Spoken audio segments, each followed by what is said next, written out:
Hello, hello, hello, everybody. I am NoLucksGiven, and welcome to the stream.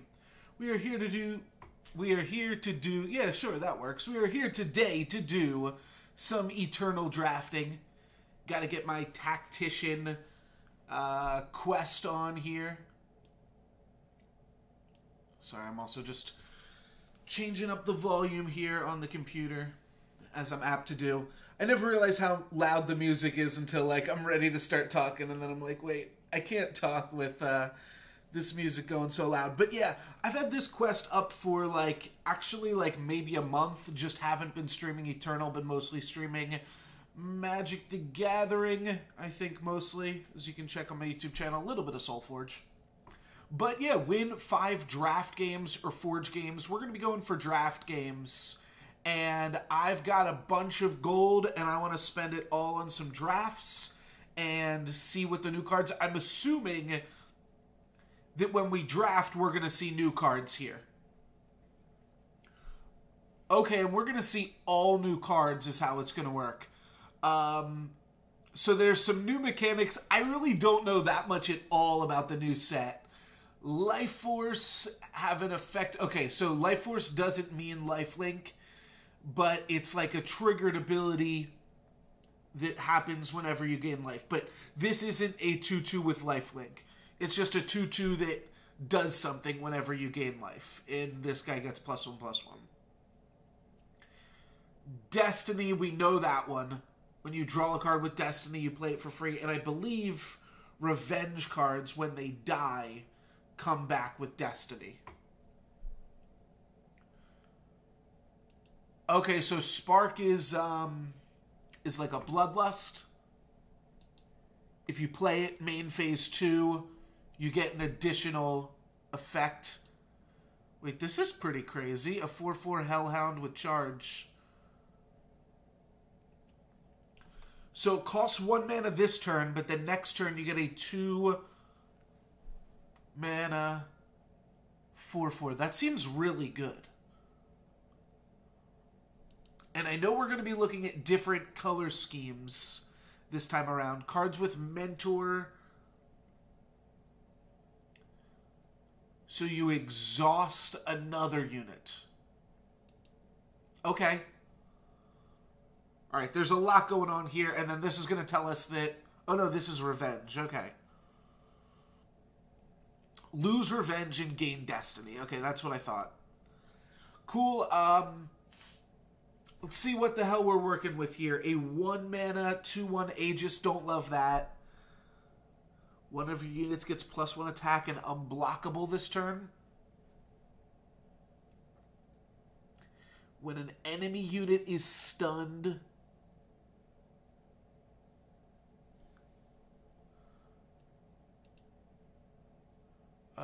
I don't know what that...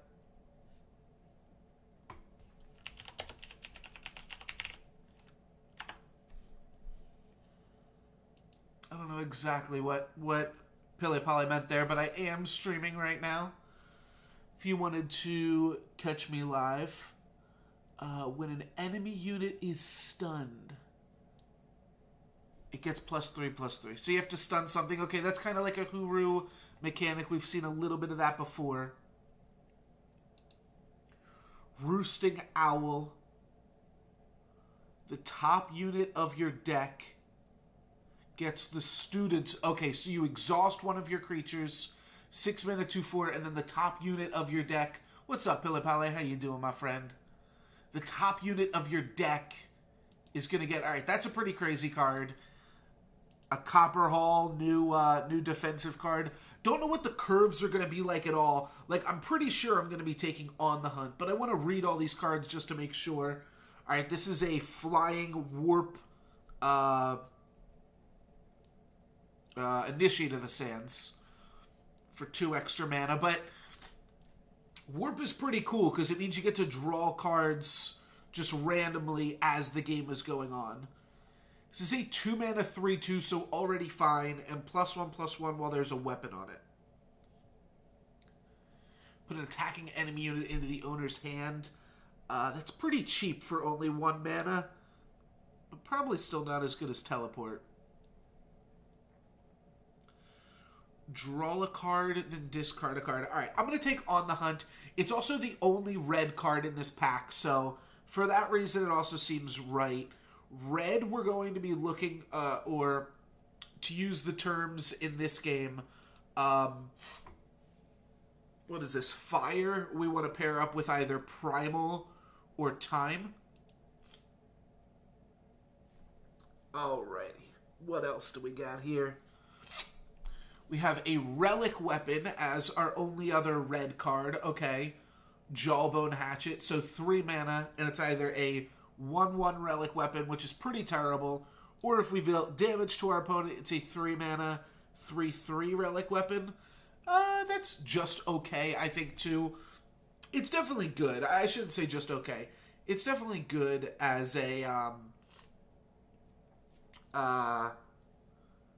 like a little bit better than the 3/2 weapon, but it doesn't have Warcry or anything like that, so... And Spark isn't going to trigger multiple times. You either meet the requirements for it or you don't, as far as I'm currently reading this. Warp is pretty cool. I could get behind that. Flying Revenge 1/1. That's a little bit lackluster, but kind of cool. Flying Revenge on a bigger creature, though. That seems a little bit sweeter. What does Tinker do? Look at the top card of your deck. You may put it on the bottom.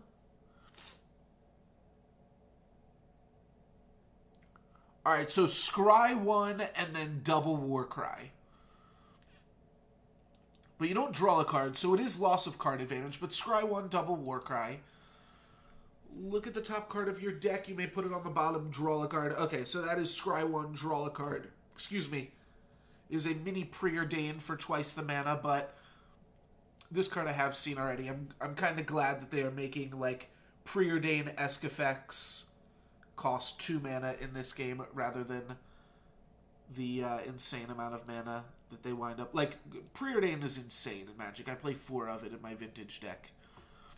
Tranquil Scholar gets a random battle... Oh my gosh! Oh sure, I can turn the music down a little bit more. Let's turn it down right here. Oh yeah, it was actually louder than my mic, but I should be talking louder. Alright, that should be A-okay. Sorry about that. Let me know how that sounds. Tranquil Scholar gets a random battle skill, then give a unit in your hand that battle skill.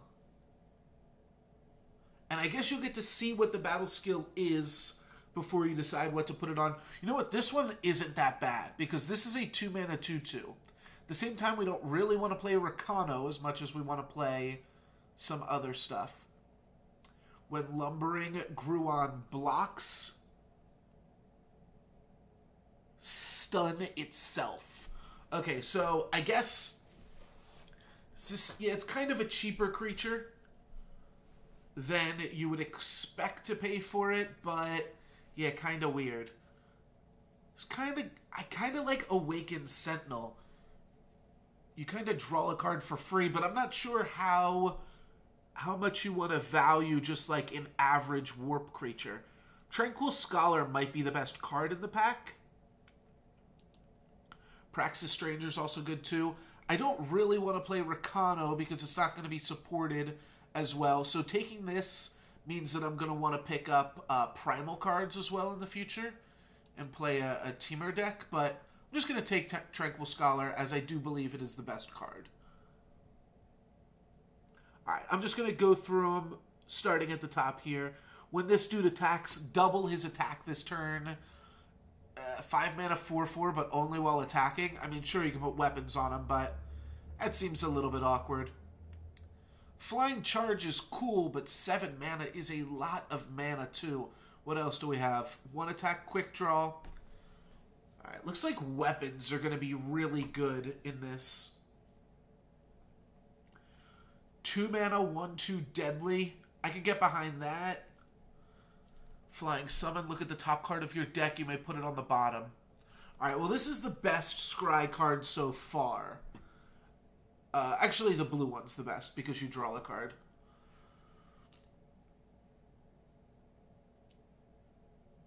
Okay, so this is a 3 mana, 3/2, and we can exhaust a friendly creature to give it Aegis, and then this guy also has Aegis. I think I like that. I think I like it a little bit better than Journeyman Armorer, even though Journeyman Armorer has Warp. I mean, well, the other thing you gotta look at, though, is how many time and fire cards are in this pack. Every card in this pack is time and fire. Does that mean I should just be taking time and fire cards? I think that's what that's supposed to mean. This card isn't that bad because it has Warp. I think Spell Shield Architect is pretty good, but it's kind of a free card. Maybe this will be okay. Warp cards just aren't good early. If you can't play them, the turn you draw them. Alright, we'll see what happens. Spark, your flying units get +1 attack. That's pretty cool. A big expensive weapon. Give one of your units +2 attack. Wait, what? This is horrible. How do they have this in the same game as Quick Shot? Quick Shot is +4 attack and Quick Draw. I mean, maybe they just didn't read... Like, this needs to cost 1 mana. That's insanely bad. Unless I'm missing something, this card seems horrible. 3 mana, 3/3. Spark becomes a 5/3. That's pretty good. Spark Quick Draw. I like that a lot, too. And then flying with a silence. That is also pretty solid. 1/4 flyer that gets to silence something is pretty much a Tower Top Patrol that gets to silence something. And Tower Top Patrol was already pretty close to being good. I like the Bandit as well. I also really like the Skyrider Vanguard. A 3 mana, 3/1 flyer that's going to pump up your other stuff. Like, we used to play the 3/1 flyer that had Reckless, and that was pretty good too. But for that reason, a nice Tower Top Patrol might be good. Alright, let's take a Tower Top Patrol that silences something. That's got to be insane, right? And then let's read these cards. 8 mana, 6/6, but you gain 6 life. I kind of like that. Silence an enemy unit. If it had flying, kill it. Oh, that's cool. Okay. Yeah, it's pretty cool. We're moving away from this color a little bit, but I still like it. Ooh, 3 mana +2/2, and then summon a Minotaur. I can get behind that, too. Mentor, give the student +1/+1. If it has flying, draw a card. Attack the enemy player with exactly 1 unit, gets +1/+1 this turn. Wait, what? Oh, +1/+1 this turn. Okay, so this is actually Exalted. This is not Oath Book, where you get to keep on stacking it. Because Oath Book is crazy. Well, I like the Copperhall Cudgel as well. It's a little bit hard to work. You know what? This Behemoth might work, though. Oh, Threaten is permanent. That's what I was missing. Okay, thank you, Strax. I knew I had to be missing something, because that seemed absolutely horrible.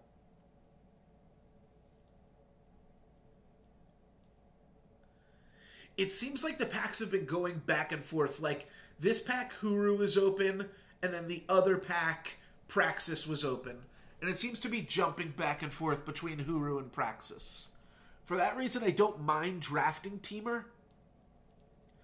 But I just gotta figure out here if I want to grab Tina Belcher or this Copperhall Cudgel, both of which seem pretty good.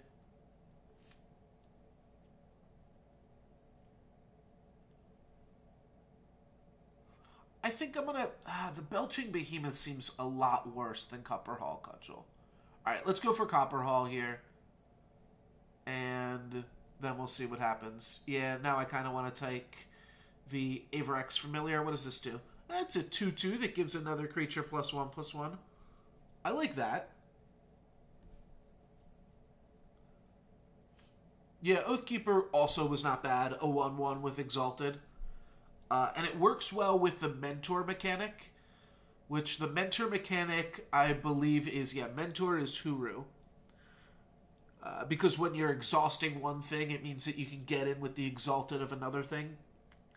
Give one of your attacking units +2/+2 this turn. Look at the top card of your deck. You may put it on the bottom. For 1 mana, Pummel is not too shabby. But I think I like Sparring Mentor the best. Give one of your units Revenge is a pretty cool, fast spell, but we've taken cards in every other color. Time Primal. Elysian seems pretty strong? Or do you mean to say, right? Primal is blue and Time is white. Or yellow. I think I'm going to take Sparring Partner here, though.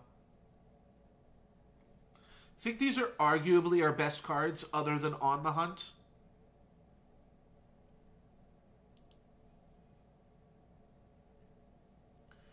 Play 3 Humbugs. That's a little bit overcosted, but still kind of neat.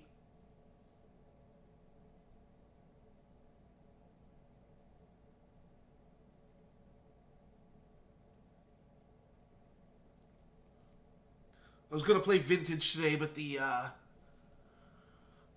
Time Shadow, you meant to say. Yeah, it does. I haven't seen that many Shadow cards yet. This is like the first Life Force card that we've seen. This card is sweet, too. But I don't think I want to jump into another color. Take a 4-mana 3/3 charge. I don't hate that. Could just start taking... Oh, I gotta sneeze.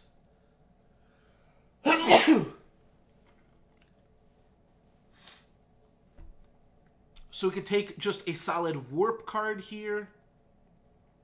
Like, I'm almost just in Elysian at this point. I guess I'm in Naya. I just need to get some fixing then at that point. I think I like Awakened Sentinel. Not sure. I have no blue cards at all, so Huru Stranger doesn't really seem that important. And a 4-mana 3/3 charge also doesn't seem that important.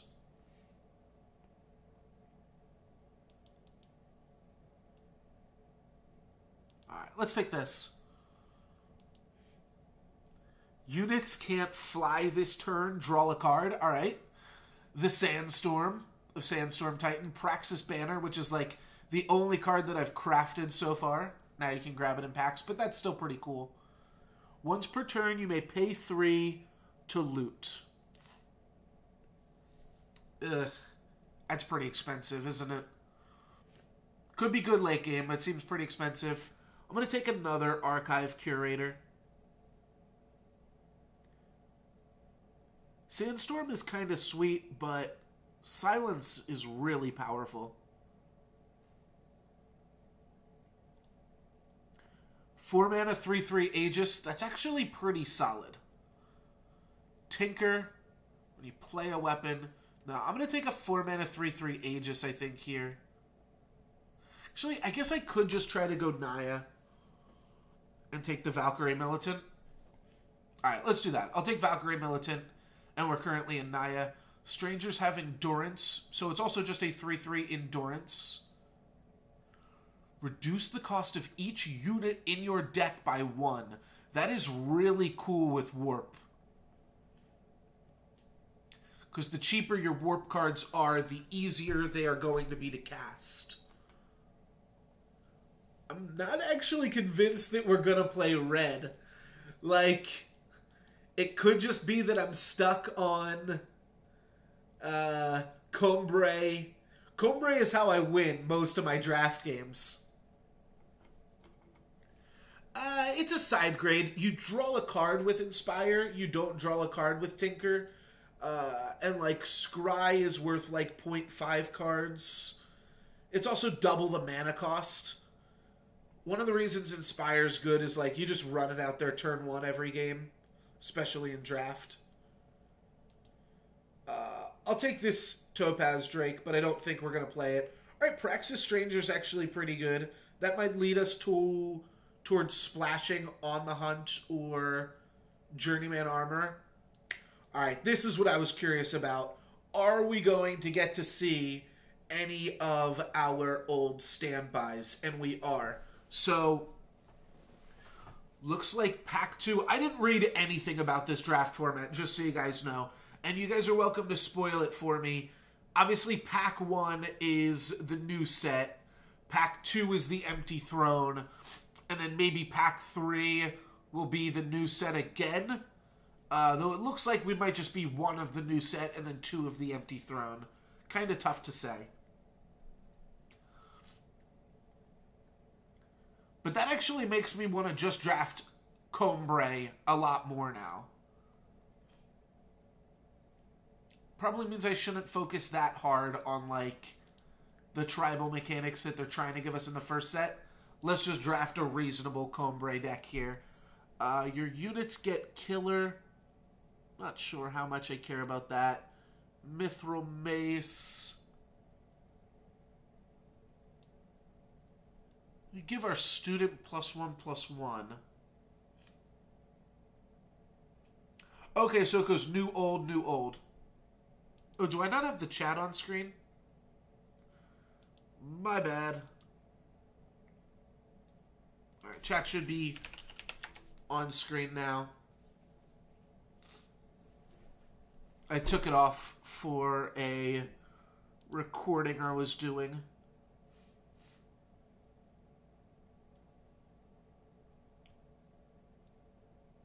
Striking Snake formation is so sweet. Alright, let's take Striking Snake. Infernus. Flight Lieutenant is really, really strong. Teleport's kind of sweet. I'm just going to take a Flight Lieutenant, though.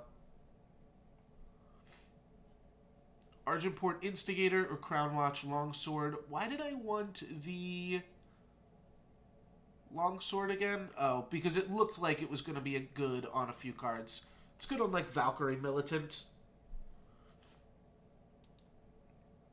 I think I'm just going to take Argentport Instigator here, though. Tinker Apprentice, Horned Verlunk. You get a lot of 4s in Combray, is that right? I believe so.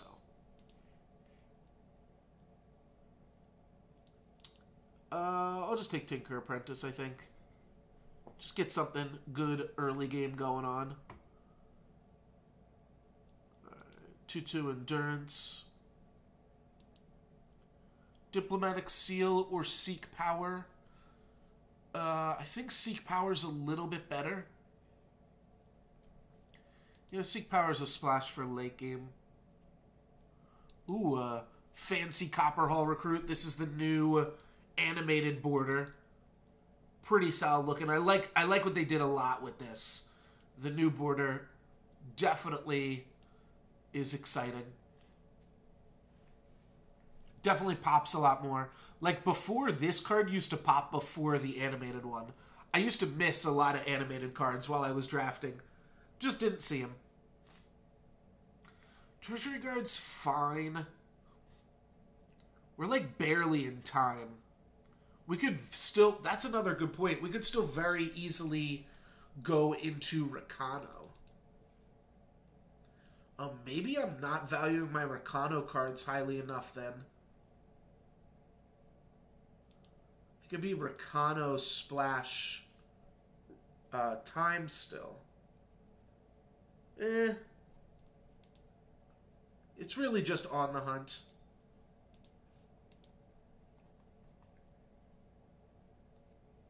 I don't really want to play any of these cards. I'll just take the animated card. Because they look sweet now. Daggers are cool and animated. Premium, that's what we're calling them. So daggers are premium. They're kind of cool with the Valkyrie Militant. We also have a Valkyrie Aspirant.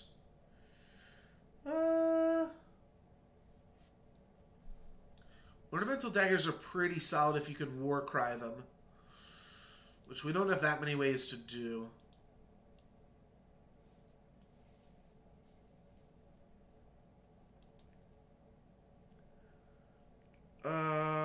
I'm going to take daggers still, I think. And Combray Stranger. Alright, Secret Pages. Now Splash is really easy with Secret Pages and Seek Power. Take Bold Adventurer over Combray Stranger. And we probably don't need to play Rebuke. Two of the big guys. Alright, so here's the new cards again. Strangers have Lifesteal. It's actually pretty easily splashable for us as a 5-mana lifesteal. Not a bad card. Spark, make a 1/2 flyer. Flyer Overwhelm, pay 5 mana to give it +3 attack this turn.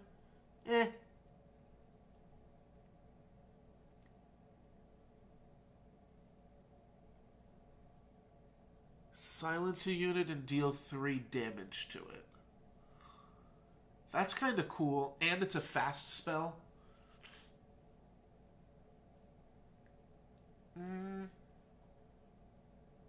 Same time, it's not that powerful. I think I'd just like Awakened Sentinel here again. Probably overvaluing this. I know there's going to be a lot of times where you just don't have 5 mana, and so you're unable to cast it. But nothing else is really jumping out at me here.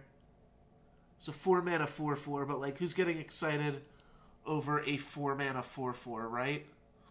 Alright, let's grab this.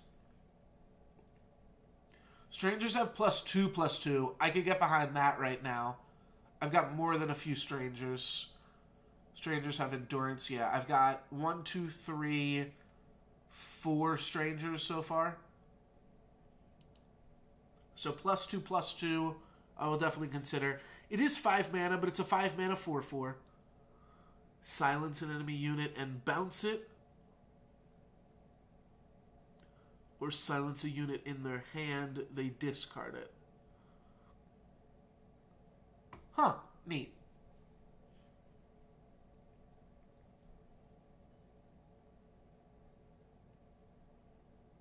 Was Purify the lightning bolt that silences and bolts them? I agree, that did seem pretty decent. This is cool, +3/+3 and flying this turn. Summon, you may sacrifice a unit to give this +2/+2.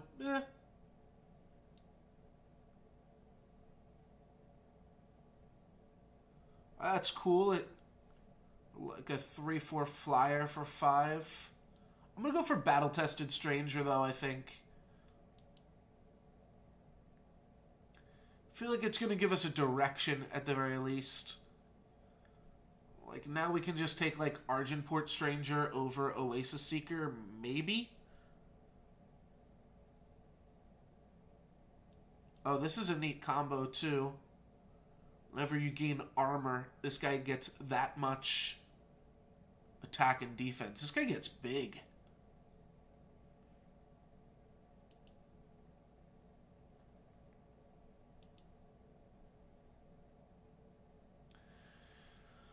I like all 3 of these first 3 cards here. But Oasis Seeker is probably the most powerful. Followed by Horn Grinder. Do need to look a little bit at, like, this is a little bit tough to read. I think I'm going to take Oasis Seeker, though.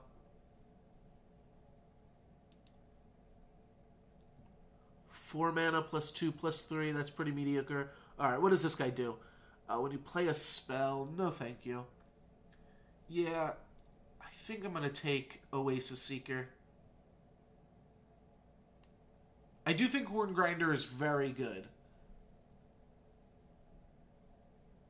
The student deals its attack and damage. Okay, so it's an interesting kill spell. It's a kill spell that makes you exhaust one of your own big creatures. That's not bad. I mean, we can splash anything, but I don't think this is worth splashing just yet. I think Oasis Seeker is probably better, at least for our current state. 3 damage to each enemy unit and the enemy player. It's pretty strong. Deal 1 damage to an enemy unit on summon. Meh. Wielder deals... I'm pretty sure I'm just going to pick up Talon of Nostrix here. 3 mana, 3/3. When it becomes a student, she gets +1/+1. We only have 1 mentor card, right? Sparring partner. So we'll give it +2/+2 instead of +1/+1. It's not horrible. It seems probably better, though. It's just a kill spell for flyers for 2 mana. Alright, I guess we're picking a Tinker here. There's nothing else in this pack other than a Dust Blind. Seems really expensive. And if I know anything about exhausting my units, this card's going to be in my hand opening game, every game anyways.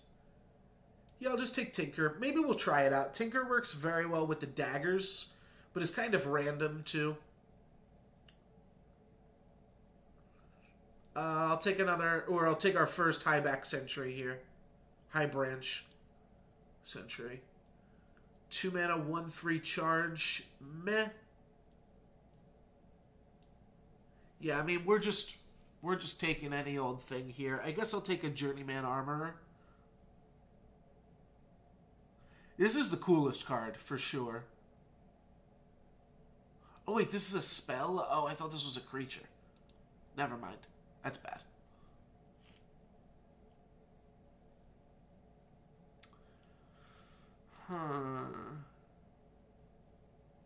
So this is good for splashing.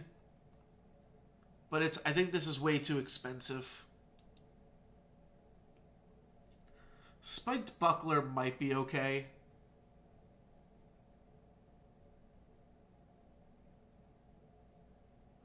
So might this be. Alright, I'll try this out.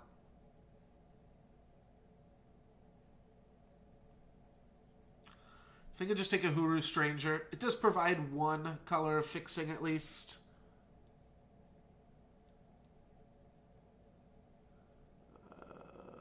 That's cute, but we're just going to grab the animated card. I think Pummel's pretty solid as well. Alright, here we go. Auric Runehammer is pretty good. I also think Soaring Stranger is pretty great, but Auric Runehammer is a pretty fantastic card. You get to kill something, and then you're invulnerable to damage that turn. So as long as you can provide the toughness to back it up for 1 more turn, it'll stick around. I think I'm just going to grab a Warcry guy here. Hatchery Hunter is obviously an insane card, but it's triple primal. Humbug's bad. I don't think I'll play Morningstar. Plus, I like Warcry.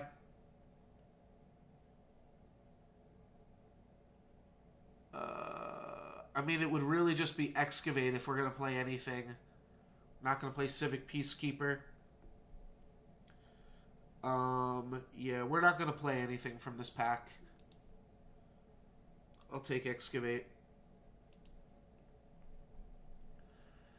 Amber Acolyte and Predator's Instinct. Predator's Instinct actually seems not great here either.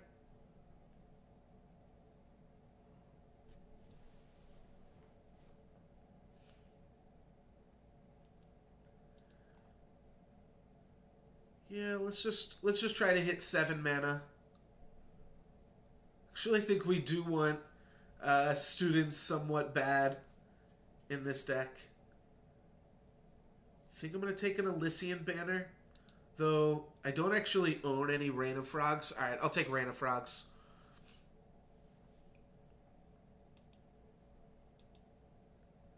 Dispel, Longsword, or another Grunt.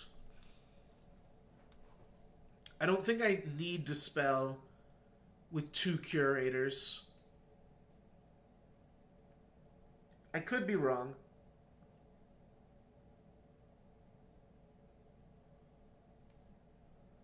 Minotaur Grunt and Crownwatch Longsword are both solid.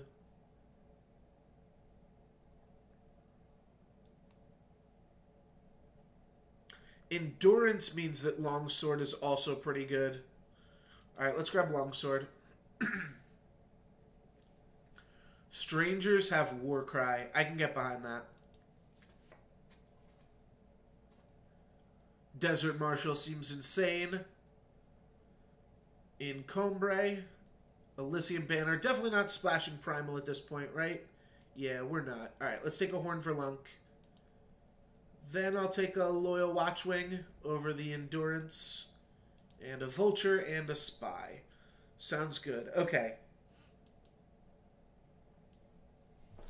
What do we not want here? First, let's get rid of all these red cards. I probably don't even need Seek Power, to be honest.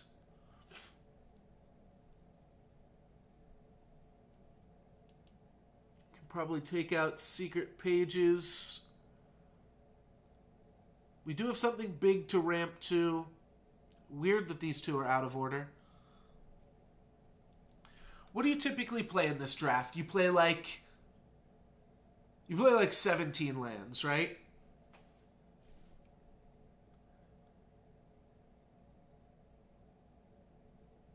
Tinker Apprentice is kind of mediocre, but probably still good enough. Oh wait, where'd all my strangers go? Oh no, here's one. Some of my other strangers got out of it somehow.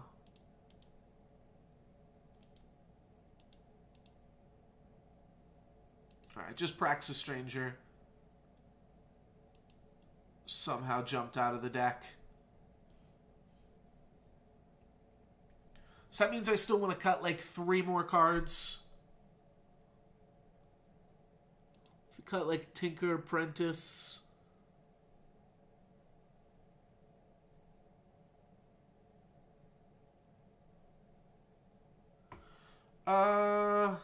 Still not sure on Tinker.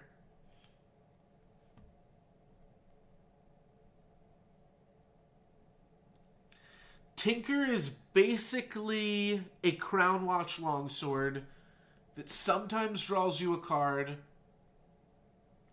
but you have less choice on the matter.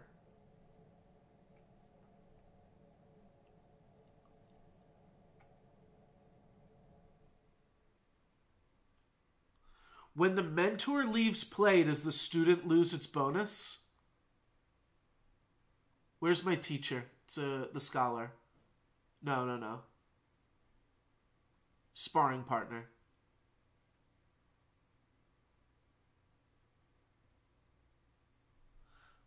No, okay, once a student, always a student. Yeah, this is a lot of 2-drops.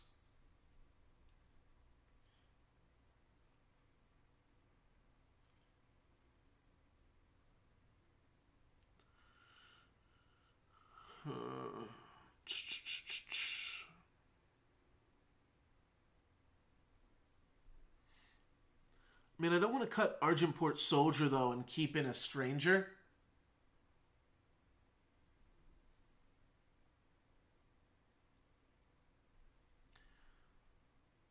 Minotaur Grunt is definitely the best card we have so far to pump up, too, so... Pretty sure I want to hang on to that. I mean, I guess I cut Argenport Soldier, then.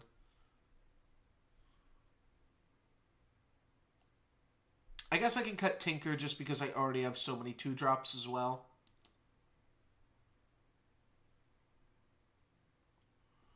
This would be a 17-land deck. Definitely a little bit weird. Oasis Seeker's just a better other guy we just cut. It's potentially cuttable, but this is 17 lands. I think 17 lands might be okay. Is that not true? Do you normally play 18 lands? It's been a while since I've drafted. If you normally play 18 lands, then maybe I'll cut it. We do have a Flight Lieutenant, but other than that, our deck's kind of low to the ground. I mean, the deck mostly just seems bad, to be honest. But, yeah. I think it's fine. A little bit more justice than time. Makes sense. Do we have any double green? Yeah, we do. But we also have double time. Alrighty. And we've got a lot of mana fixing strangers, or what do you call it? Influence fixing strangers. Let's give this a shot.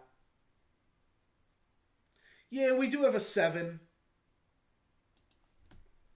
Whatever, no luck's given, baby.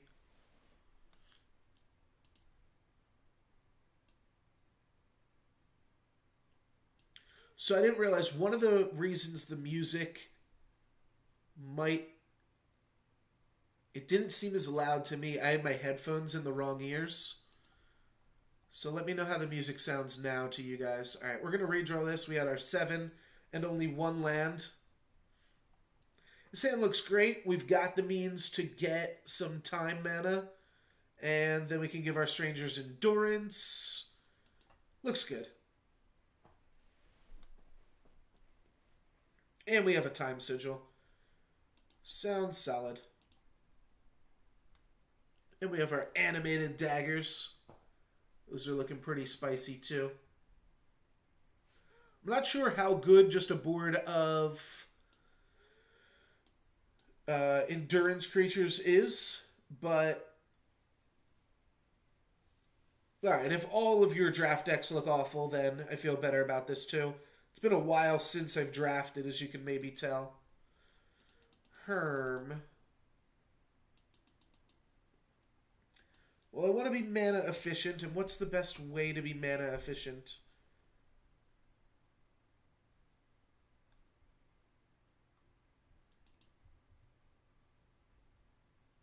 Huh. Oh, wait. Strangers have Warcry. Oh, that's great for us. Oh, I was thinking I wanted to silence this card or get rid of it. No, Strangers have Warcry is insane for us. Oh, our deck just got a lot better, baby. Sure, your guy has Endurance. My guy has Warcry. Good trade.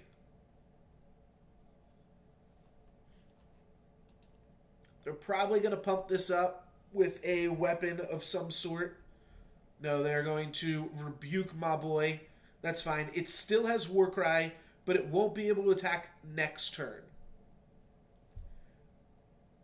Alright, they get their Spark off. So I could trade my Bold Adventurer for both of those boys if I attack with it.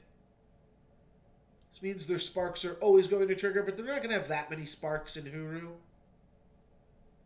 And once we get out Archive Curator, this won't be able to attack either. So let's just play some 2/2 Warcry creatures.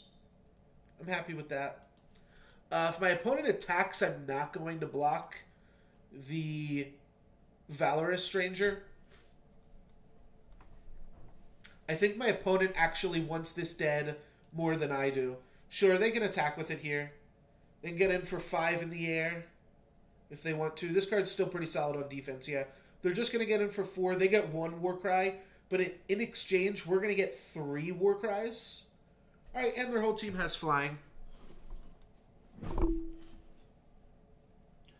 So we just have to figure out where, if anywhere, we need to dagger up. Pretty sure we want daggers on our strangers here. Could give ourselves an army of 3/3s. I'd almost rather only play 1 dagger this turn. That way Archive Curator gets to be pretty good. But like I said, I don't want to silence Valorous Stranger. I might just want to put a dagger on Archive Curator.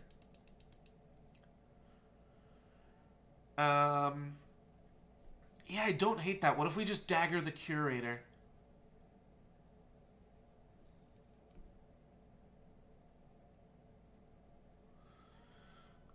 the same time, if we just dagger both of these, they're going to be so hard to block for my opponent. They're going to need to 2-for-1 themselves on all 3 of these boys. All right. I convinced myself. Let's dagger up. Get in there. Send in the whole squad for a total of 11. They need to deal with these strangers before they deal with Bold Adventurer anyways, so doesn't really matter that we're throwing him in the fray. He is a little bit better on defense, being able to block Cobalt Acolyte, but I don't think we need defense when we have Oasis Seeker either. Wow, my opponent is taking 11. That means that they are going to go for a gnarly swing back on their turn. But we're making out of here. We're getting so many more Warcry triggers than they are. And as soon as we play Archive Curator, their entire attack is kind of done for. Alright, so they did swing here, right? Oh, no, they exhausted to make it a student. Right. Okay. So I think I should take the Serpent out of the game. Silencing this will make it lose its +4 attack, right? Does Silence remove bonuses in this game? No, they don't. They don't. So I would just be making it lose flying.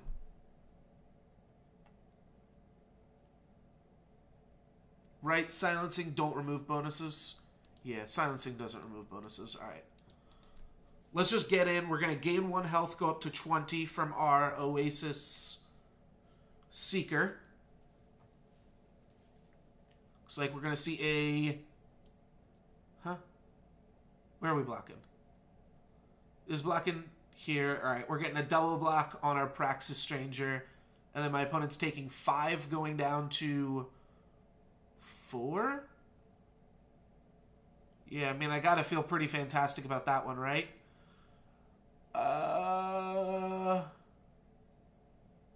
Sure. No more Warcry for you.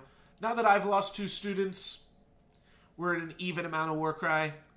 You can have a 4-3, but that's it. Alright. 3-3 with 1 Warcry trigger and Second Sight just as a 2-mana draw a card here. Nothing too scary. And then they hit their land drop for the turn. So they might be able to play a 6-drop next turn because of that. Probably not a huge deal. Alright, Crownwatch Longsword can make any of our creatures lethal. Feel like we want that to probably be our creature in the air. But if we put that on Bold Adventurer, we have pretty close to lethal here too. So putting it on our flyer means we have guaranteed lethal next turn. Putting it on this means they chump block here, they trade here, and take 1 in the air. And we've got a 1-4 flyer and a 10-11. Sure. Let's do this in A-space. So my opponent's going to go down to 3 here, which means we have them on a 3-turn clock as they can chump block the next few turns. They're just going to scoop it in. We maybe didn't need that many Warcry triggers to win the game. That probably would have won the game even just as a non-Warcry card. But you know what? I'll take it. That'll let us reach bronze in the draft league. Like I said, I haven't drafted in a few months, so that actually is kind of reasonable that we get a bad deck for this draft because our opponents are overall going to be a little bit weaker. We're going to get to play against some bronze, silver, and gold potentially draft opponents this round. And we won't have to just face off against... So that was something I didn't really consider. That we won't just have to face against Masters level and Diamond level drafters every game.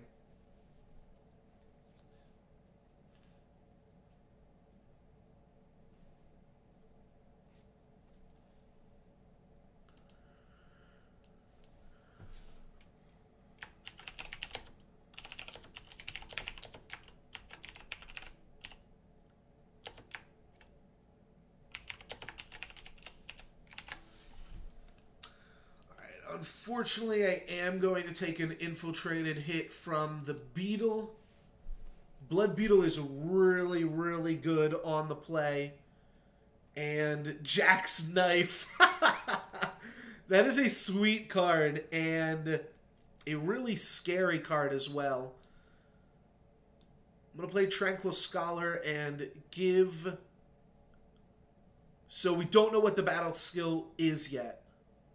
Wait, do we? Charge. Okay. So I get to give something charged. Let's just give it to this guy. So you do have to wait for a little animation to play, but you can figure out what battle skill the cards in your hand are getting before you play out anything else. Strangers have Warcry. Okay. So let's just be mana efficient here. Smack for 2. Play this guy. Can only take 5 more hits from the Blood Beetle. Hopefully my opponent's just done. Nope, here's a Minotaur Grunt. Alrighty. Swing with our 2 Warcry creatures. And I'm going to keep 2 dudes back so that way I can double block their Minotaur Grunt. But we're leaning pretty hard on these Warcry triggers being good here. 2 Warcry triggers in the deck. Ooh. Okay, yeah, they're going to give this +1/+1. That makes sense. It's going to be tough to block now regardless. I think I just A-space here. It puts me dead to some stuff. If I chump block this, pretty much I'm hoping to draw the Silence Flyer or our 2/2 Flyer. Both of which will be big enough to handle the Blood Beetle. So if I block everything else, I give myself another chance at the Blood Beetle. I'm pretty sure they're going to block my Strangers Have Warcry guy, though. That's too juicy of a target here. So let's get my Warcry. They're going to trade off here. I'm going to keep one guy back to chump block this Grunt up here. So that way my opponent still has me on a turn 3 clock. Next turn, I'll be planning on double blocking the Grunt. Yeah, they do correctly attack with it. It's the right play, I believe. All right, Strangers Have Endurance also helps. Was the other one I was thinking of, so... Let's smack him for 4. Opponent's going to win this game with only 3 mana. We have one more turn. They do have to chump block our Tireless Stranger. But if we don't draw an answer, nope, that'll do it. Extract 3 damage to us, put us down to -1. Well played, my opponent. Winning a game with only 3 power. That is pretty strong. And that definitely shows off the power of a Blood Beetle. Backed up with a Jack's Knife, too. But, yeah, that was strong. We didn't draw. We don't have too much removal, but we didn't draw any of it. Maybe could have been playing more removal spells, though. I'm going to have to redraw this one. Can't win the game with only 1 power, as much as I'd like to try. Don't love this either. Battle-Tested Stranger's really good. Okay, that helps. That helps for sure. Now maybe my opponent will play a Blood Beetle here, and we'll get to eat it up. Nope, doesn't look like it. Elysian Stranger. So I can take out their Stranger with my Talon. I do want to kill this Stranger eventually. Let's start with Huru Stranger, though, just in case we draw Strangers Have Warcry next turn. Ooh, my opponent's doing some crazy stuff. Alright, smacking for 3. No blocks. So we can go for a little bit of card advantage here. We use the Talon to kill this, and then we block this to keep our Talon around. Means that we're going to be losing a Stranger when we've got Battle-Tested Stranger in our hand. But our opponent might be doing some other crazy shenanigans just to power through this. The most awkward position if they play a weapon. Strangers Have +1/+1 is fine, because that pumps our guy too.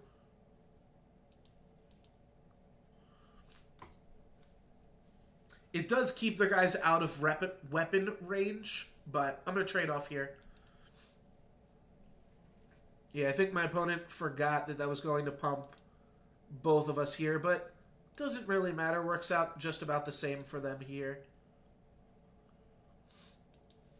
Battle-tested Stranger is going to make them both into 5/5s.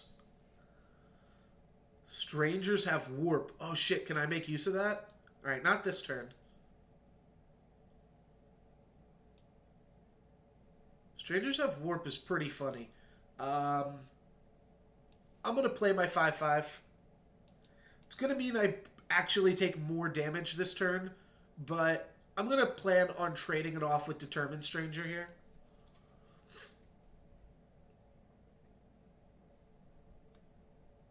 So I'm going to take 5 damage instead of the 6 that I would have taken, actually. So I guess I'm actually taking more damage. All right, Unlock Potential is pretty terrible for us. I'm going to have to say no blocks. Take 12, go down to 8, and then can I warp some strangers on top of my deck? All right, not quite yet. Can dagger up this boy.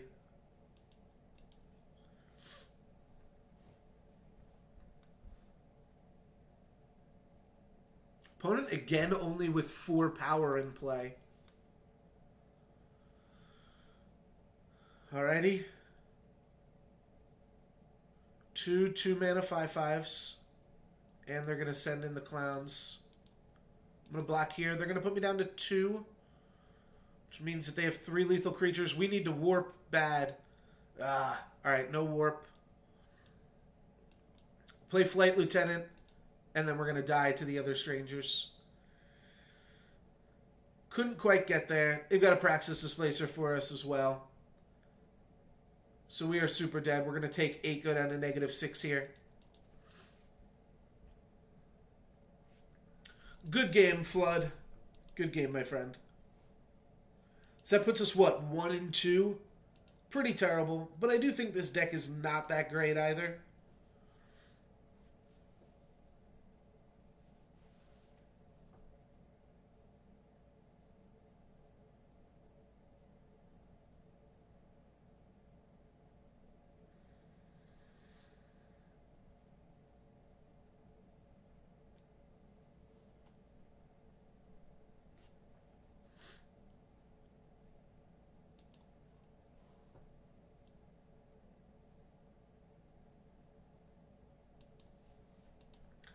Alrighty, Wheels 7403. Are you going to be our downfall?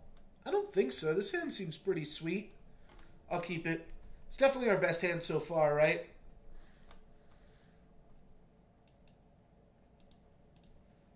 Well, maybe other than the one game that we won. Though we won the game because our opponent played a sweet Stranger card. So I don't know. A lot of Stranger action, though, we're seeing. I'm playing Strangers, and 2 of our 3 opponents have been playing them as well. Guess you can play them in any color combination, so that helps.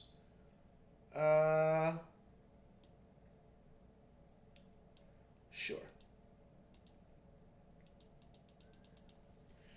I think putting your Strangers onto the battlefield just in case you draw the Strangers have Warcry guy is decently beneficial. Probably attack with this guy for free. My opponent probably won't block. But it's also free because, like, it has endurance. I guess if we attacked with both of them, then they would have known that we had a trick. But because we only attacked with the one, they were like, alright, he doesn't have a trick. He just has nothing else better to do. Because he's got a Vigilance creature and we're tapped out.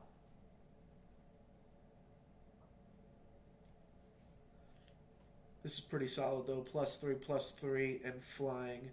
Yikes. It's gone. Okay. Oh, wait, it's not gone. It's still sticking around. Huh. Well, pretty sure we want to do this and pivot to making this guy our strongest creature now instead.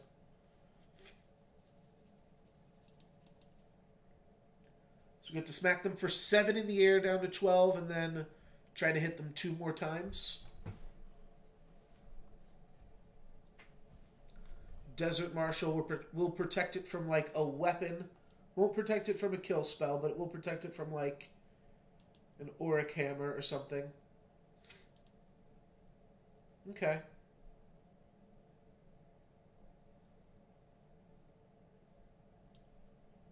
Silencing that. Sure.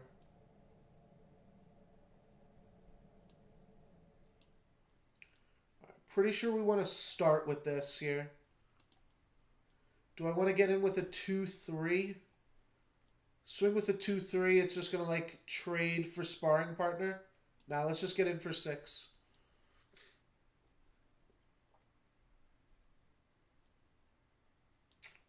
Opponent chump blocks, which is a good call. Whenever their creatures die, they get bigger. I'm not sure that's super relevant. I think it's just a 3-mana 2-4. But I could be wrong. I mean, sure, if they like Dark Return it back, it's bigger.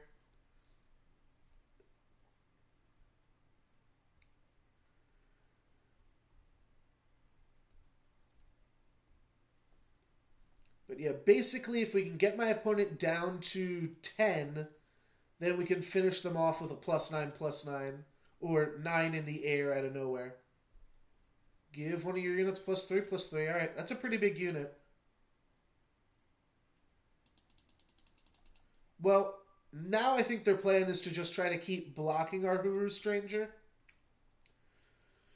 You know what? The Huru faction was built to fly, so I think I'm going to let this guy get in there in the air. It's almost half their life total. Huru were built to fly, right? The tricky part here is now they can triple block, and our attacks really aren't that great. All right, trading a weapon for Amber Acolyte, that's fine. All your units get killer? That's got to be a game winner, eh? Yeah. Boom. Yeah, that'll do it. That'll do it. Striking snake formation strikes again. That makes us 2-2 here.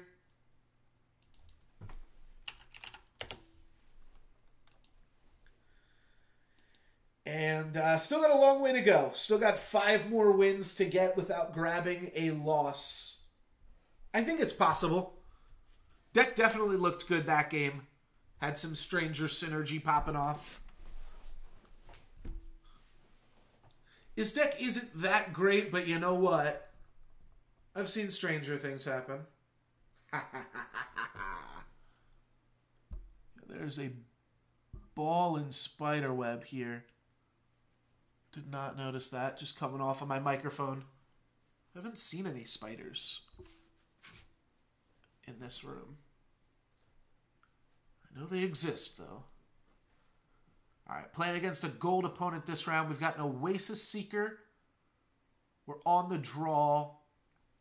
We have Awakened Sentinel, which kind of sucks. But Curator can get us out of most situations. I'm going to keep this hand. Flight Lieutenant and Awakened Sentinel, rather, are a little bit awkward, both to have in the starting hand. Oasis Seeker is pretty fantastic to have in the starting hand, though. Does my opponent have a 2-drop? They have an Argenport Stranger that is probably going to be staying back on defense. We'll see. I think that guy will probably want to block our Oasis Swinger. I'll say no blocks this time. We gain back 1 of it if we can have the opportunity to attack back. We had a Warp card on top of our deck. Yeah, that's the downside of Awakened Sentinel. If you draw them within the first 5 turns of the game, then you won't be able to warp them. Ever come between us. I think my opponent's going to trade off for this here. Cool. It looks like they have no spells. We've got a solid curve now. I do kind of want to play... Alright, that's a decent card to silence here too. And then we get the Curator in play for the Warhammer to do its dirty work. Though the Warhammer isn't going to be great here. Because like if I kill whatever they play, they get to swing past it. which means I at least get to kill this. I know they don't have spell, or they didn't have a spell last turn, so I'm fine blocking here. Okay, Talon of Nostrix to finish it off. You know what? That's probably fine. I'm not going to play my Scholar into their weapon. Just going to play some big monsters now.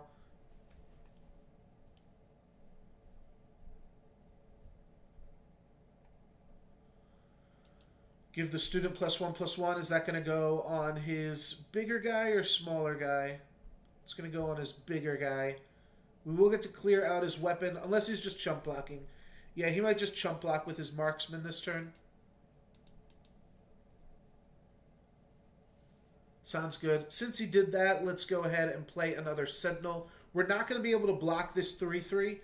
That means we'll be trading 3/3 plus weapon, which is actually a fine trade.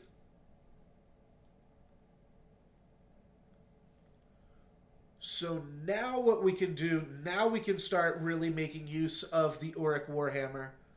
I think we're just going to be able to use the Warhammer to clear their weapon, though. And I think that's good enough value for me. So let's go like this. I think my opponent's going to... Oh, I really thought they were going to throw some double blocks on us. Weird, okay. Alright, let's give a battle skill to Amber Acolyte then. What are we working with? We are working with Lifesteal? Cool. Yeah, I'm still going to give it to Amber Acolyte. The reason is Flight Lieutenant is good without any battle skills thrown on him. And then let's take this out. And now we have 3 defenders against 2 attackers for our relic weapon. We should be able to get the full value out of it.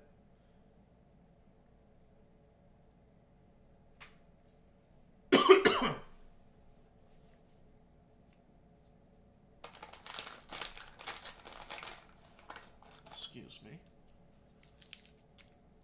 What did that guy say? At the end of your turn, strangers get +1 attack? Neat.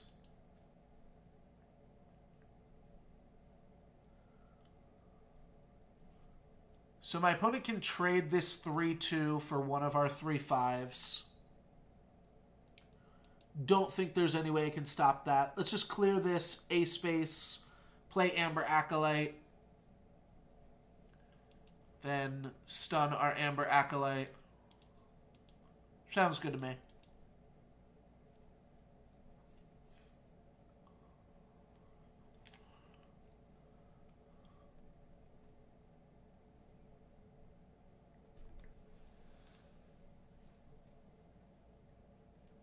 Opponent's a little bit afraid of a battle trick still, I can tell.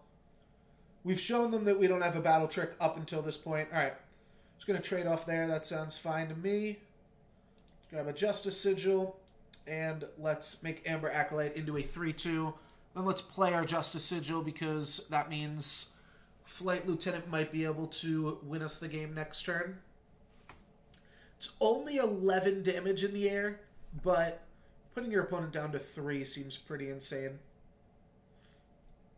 We also just kind of don't need to. Alright, yeah, I'll go for it now. Now they made a 6/6. We A-space, we go up to 24, they go down to 3. And all is right with the world. Now we have 4 lethal creatures that my opponent has to deal with. Alright, that deals with 2 of them, actually. So right now if I go attack, they gain this 3 back, take 6 and die. But we're losing Flight Lieutenant on this attack, so we really have to make sure it's worthwhile. What if we silence? We lose Flight Lieutenant, we lose Amber Acolyte, hit my opponent for 8. Yeah, it's got to be enough.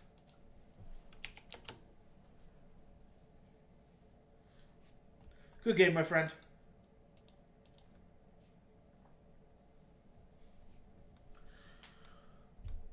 And Hua is defeated. Will that put us up to silver?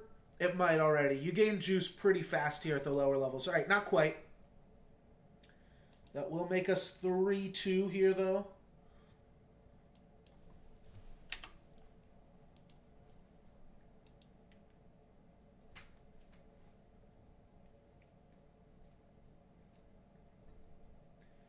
So I think my plan is to do this draft, and then I'm going to make some pizza and just play casually, and then I will do one more draft. But I'm just going to play casually while I eat the pizza, because I know people like to skip over that so that I'm not eating while I'm streaming.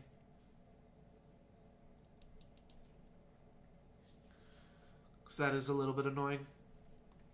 Alright, 1-1 quick draw. Well, we can deal with that with our Desert Marshal, if needed be.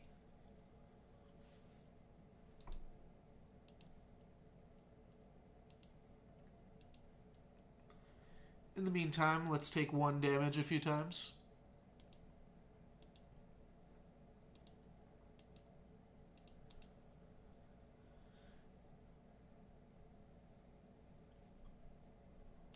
I don't really want to trade them off, so I'm not going to.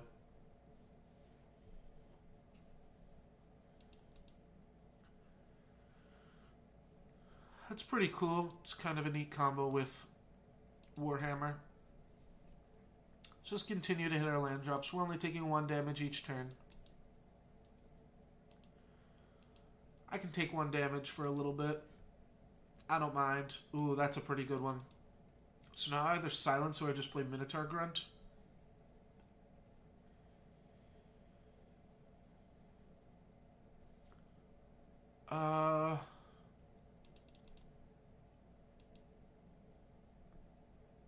While not mana efficient, I think I do just want to play Minotaur Grunt here.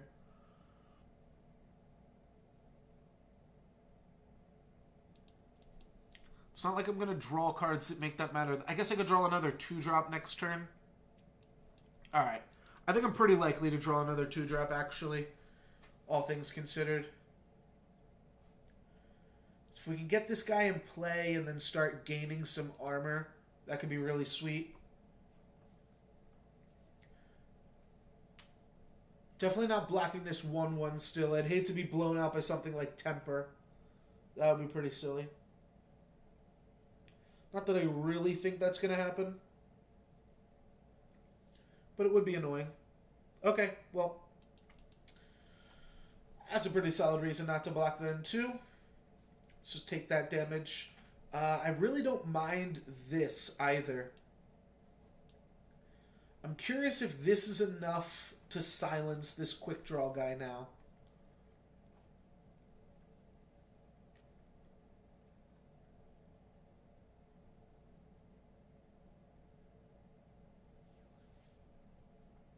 Kind of just want to play Minotaur Grunt and then give it a longsword. It's attack for 2.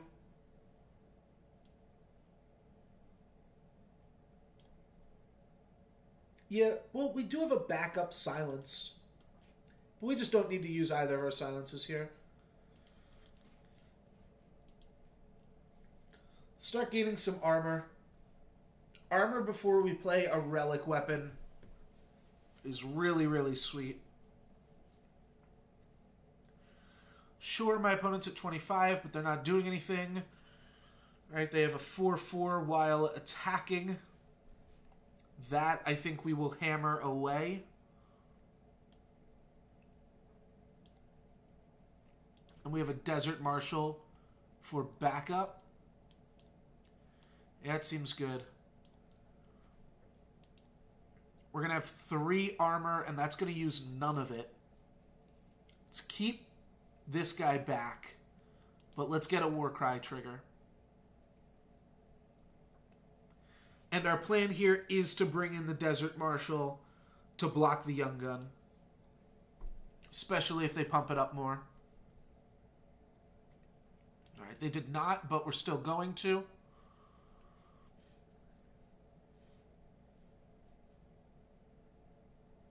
Opponent could just have like a torch or something still. Looks like they don't. We're going to trade these two off. It's fine. Gets +2/+2, but it does not get... Let's look at that. Alright, looks like that animation put it on the bottom of the deck. It doesn't have Overwhelm, so... +2/+2, kind of negligible.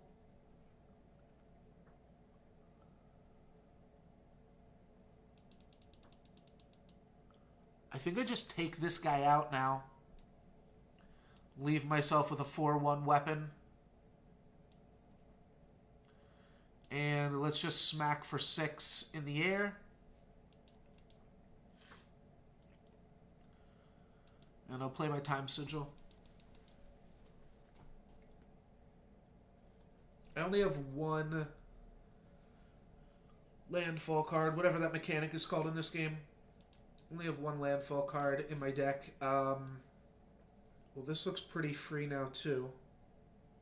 Okay. So I just have to worry about a charge creature killing my weapon. That's fine. If they swing in with a charge creature, that means they don't have anything to finish this off with. Huh. Alright.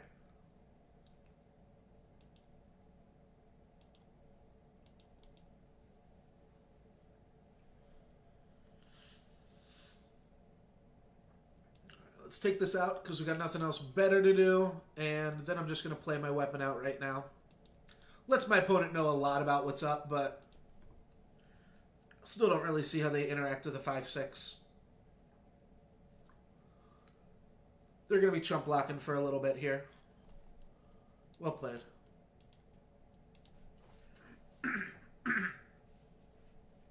They could have chump blocked for 3 more turns while I killed them in the air, but writing was pretty much on the wall.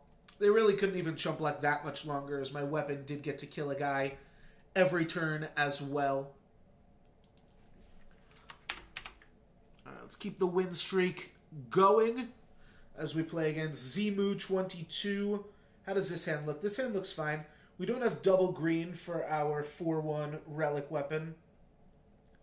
But we do have Oasis Seeker plus Ornamental Daggers and an Archive Curator, which, like I said, I think is a pretty fantastic card. This card triggers your Life Force cards. He's pretty great. We'll let our opponent know that we're not Zenin and that we are, in fact, Combray, so that they're less likely to kill our Oasis Seeker. Got him. Against Feln, I really don't want to pump up my dude, though. So that part's awkward. Battle-Tested Stranger plus Warcry Stranger does seem a little bit fantastic, though. So if we just put daggers on both of them...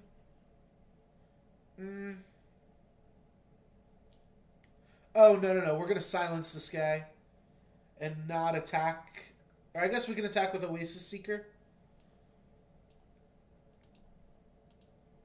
Yeah, I'm going to hang on to my Stranger, though, because I've got the +2/+2 coming next turn. Yeah, they will just block after that, though. The next turn I get to make it a 4/4. And I'll have a pair of 4/4 Warcriers.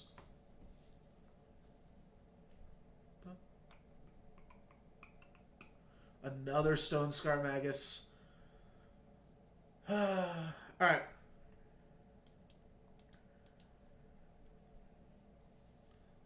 Play this and then pass, or play this and trade it for Stone Scar Magus?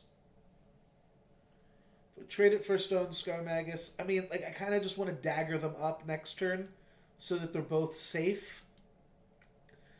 Yeah, I guess we're not actually costing ourselves. We're not getting any extra damage by attacking with it this turn. So we buy ourselves some time here. If Slumbering Gargoyle is the only other play, I feel like this might work out. Deadly. Okay. So now we have to decide, okay, do we just pivot and just attack with our Curator?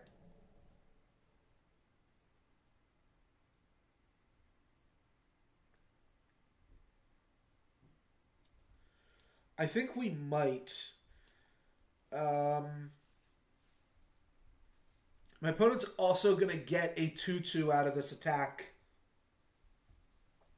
But we get 2 Warcries. So what is better? I also don't want to play my daggers pre-combat, because then my opponent knows what's up.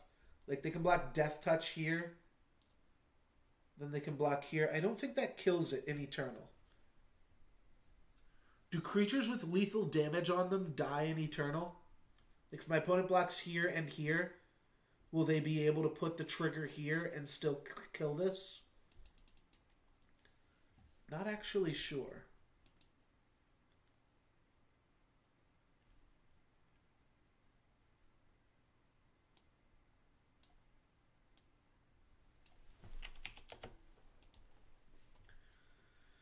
I don't think lethal damage kills in Eternal. I know it doesn't in Hearthstone, and I'm just super not sure on the rules here.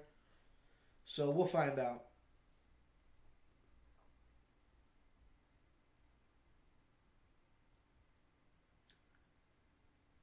Yeah, I don't think there's a difference, right. Okay, there isn't a difference between damage and other stuff. So they're going to shrink it down to a 1-4. Our guy's going to go back to a 2-2.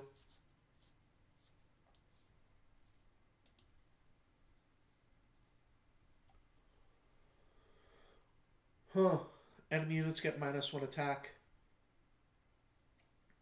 Or -1/-1, rather. Deadly.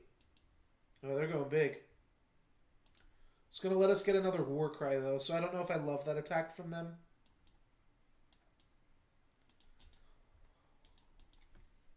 Like, they could have just kept it back as a 0 or as a 2-2. And they were already in a fine position.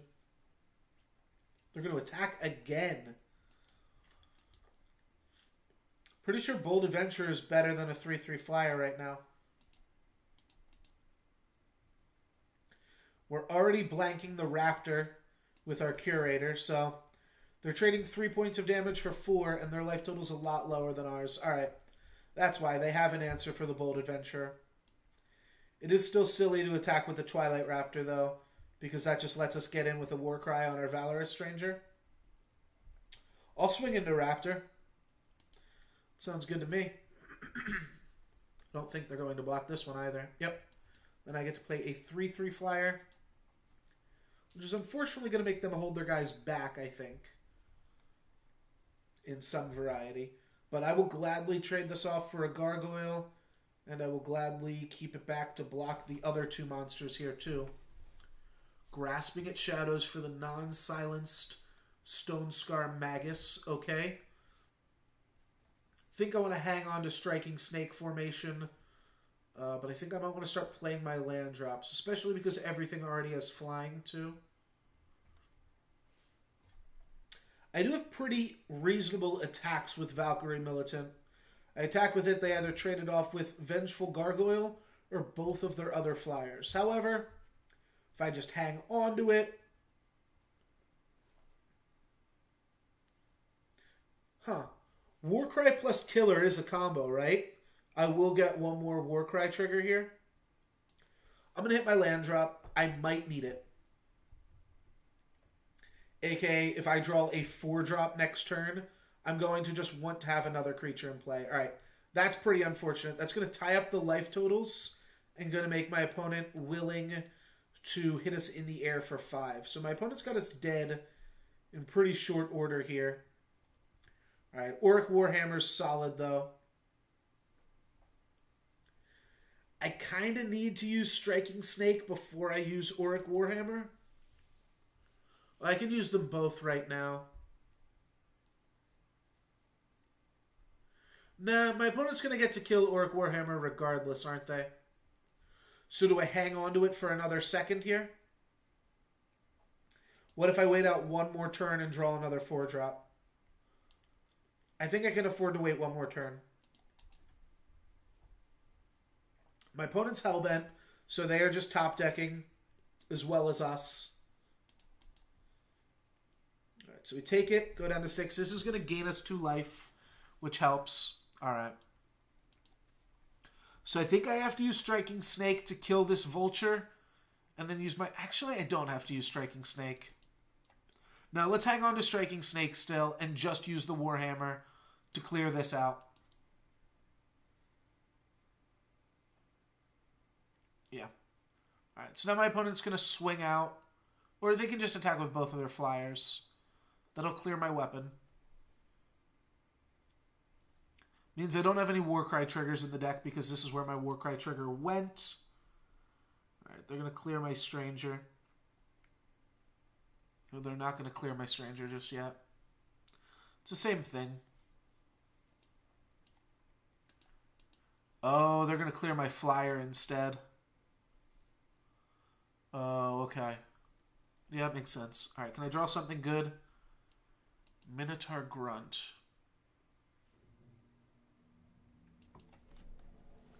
Is that enough? I feel like I want to use the Striking Snake formation before my opponent just weapons my dude, and I lose it anyways.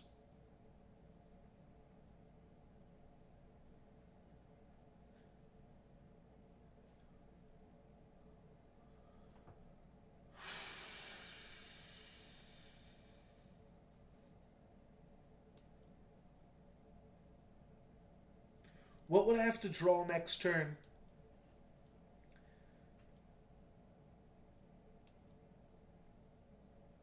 I'm not sure there's anything I can draw. I think I might just be dead.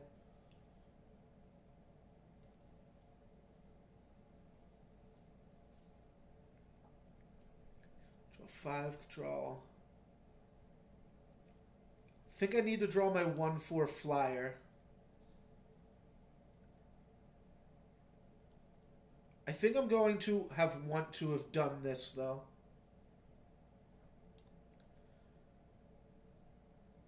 I think I want to do that, yeah.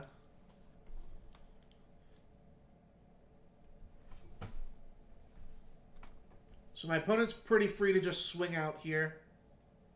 If I block Stone Scar Magus, they finish it off with their weapon. So I have to say no blocks this turn. Thorn Beast, eating their Stone Scar Magus, shrinking my Grunt. Makes sense. And then finishing off Grunt anyways. Alright, that is pretty solid. I'm dead. Well played, Zemu22.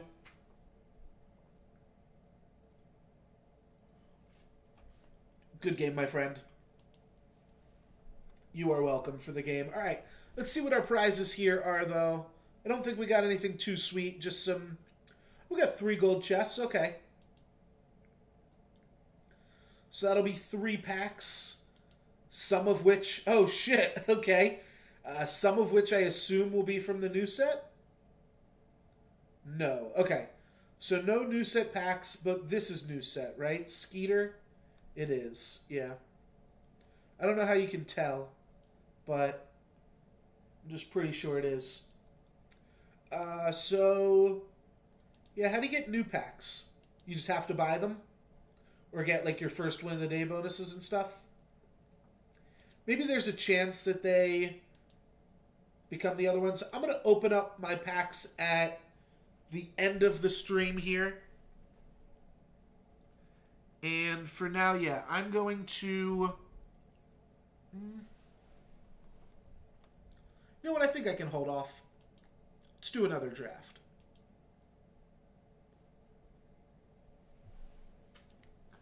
First pick here is a deadly 3-mana 2/2 Cat Burglar. I'll make it big here. Summon the enemy player discards a relic of your choice from their hand. Interesting. Neat flavor. It is also just a 2/2 deadly worst case scenario. 4 mana 1/1 gives it quick draw. connects, you draw a card. Well, that is really sweet. You want to just put this on a flyer or a big creature. And then you can get in. Start drawing a card every turn. I like that a lot. Don't really like Heretic. It's good once you start putting weapons on your dudes. We also need to think about the fact that, like,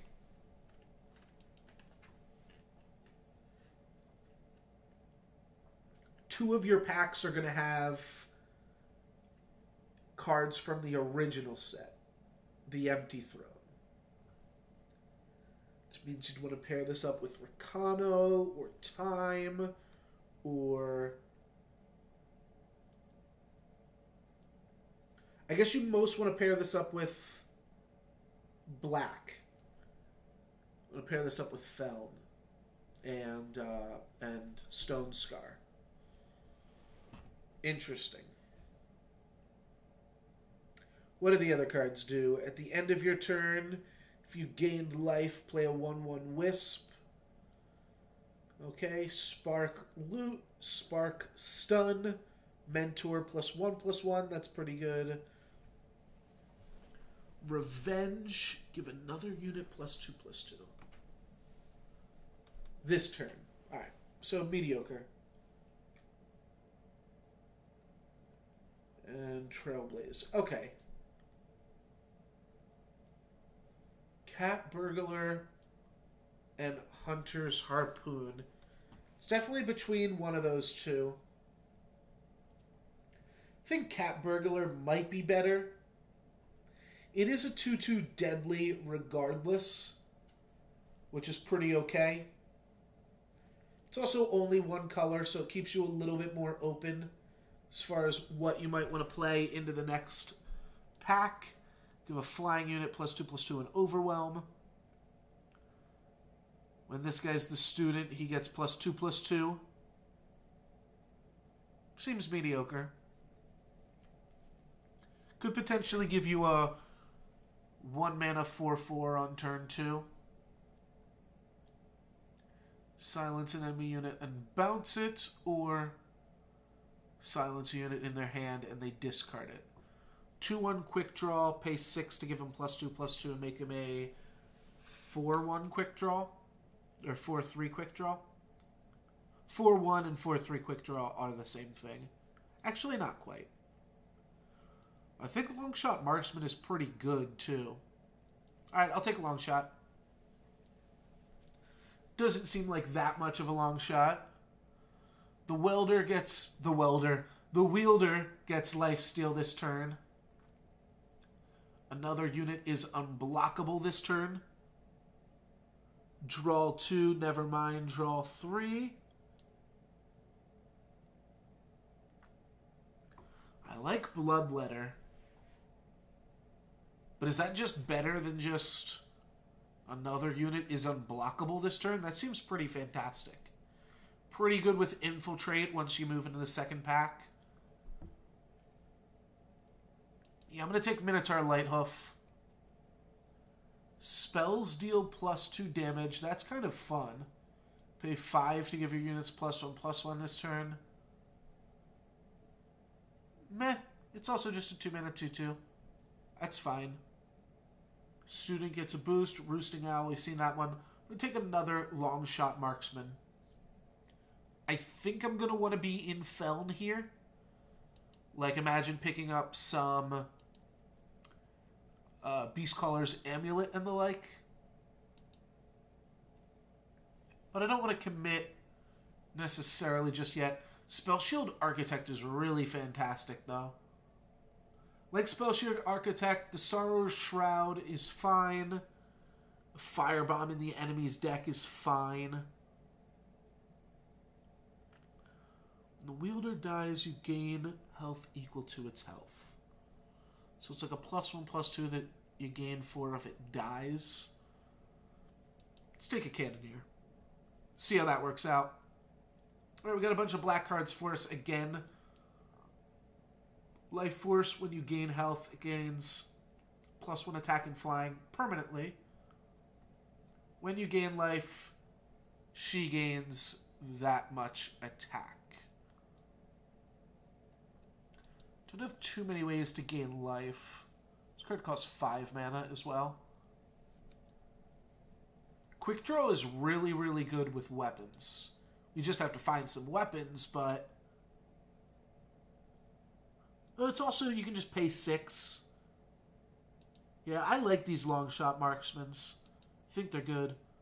5/1 unblockable. This card's very fragile, but pretty sweet. Alright, almost mono black so far. 1/1 that when it dies you get another 1/1. It's not horrible. There's also Avarex Familiar and Zenon Cupbearer. Cupbearer is pretty weird. I think it's between one of these two.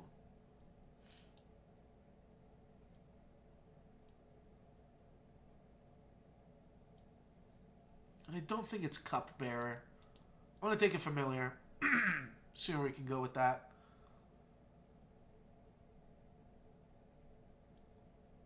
Alright, I'll keep the Cannoneers going.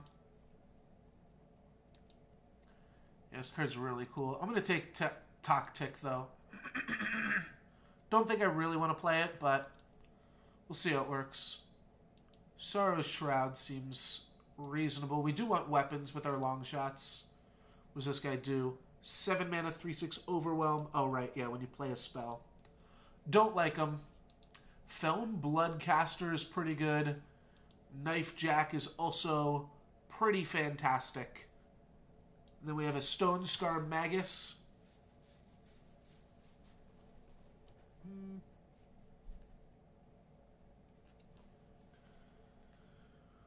One second.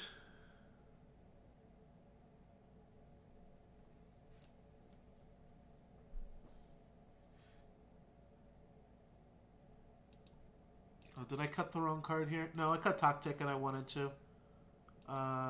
Maybe I'll go back on that. I don't think I really... Felm Bloodcaster is pretty good.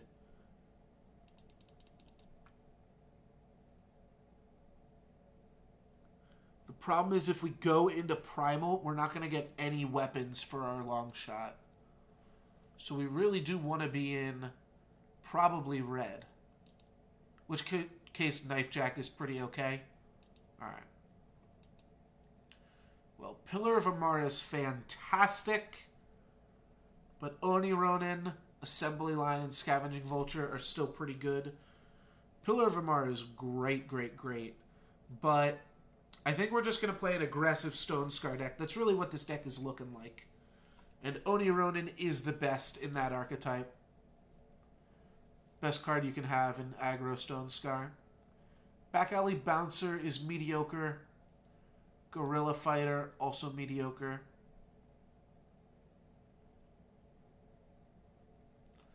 Could maybe get away with a Devour. Not sure. The Cannoneers are good with the Light Hoofs.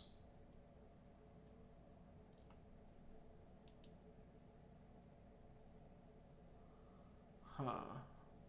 I think I'd rather have a Back Alley Bouncer. Alright, Sidearm is good. Doesn't really combo with Marksman, but it's still a good card. Could also take a Stone Scar Banner for better mana. Not going to take Scheme. Probably don't want Runic Revolver. There's some games where Runic Revolver is just fantastic. Like, think about Runic Revolver, the last game we played, when my opponent just had a bunch of 2/1 flyers. Obviously, we were playing a Combray deck, so it would have been horrible there. But it still is really good in a lot of random situations. Deadly Quick Draw is also pretty solid. But I think I just want Stone Scar Banner. Because our deck's going to be so aggressive.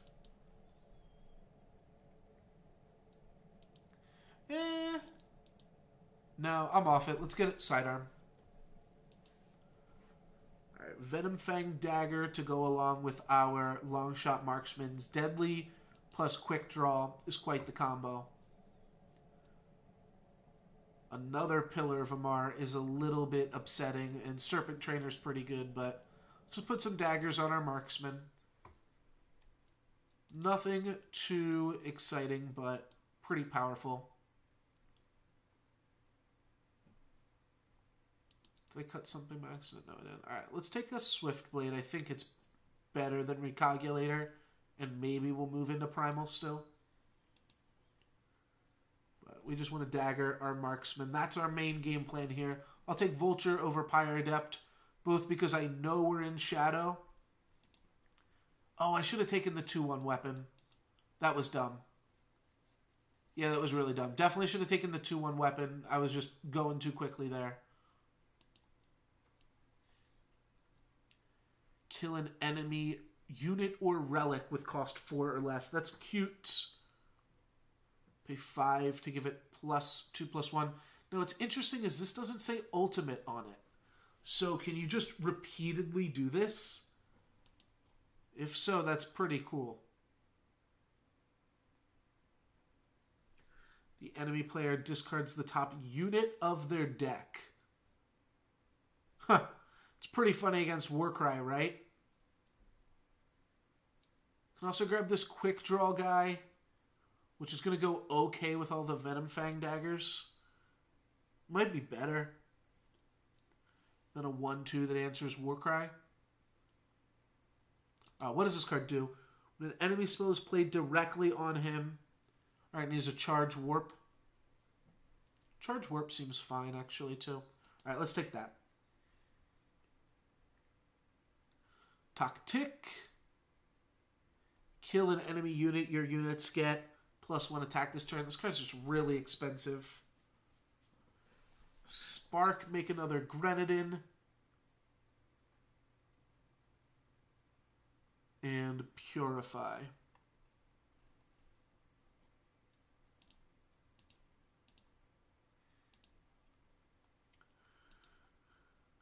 Inspire Obedience, I think, is way too expensive. I think Cobalt Rogue is better, even. How good is this card if you get the Spark every time? That's probably solid. I think we're going to get the Spark. So Threaten does work pretty well with Longshot Marksman.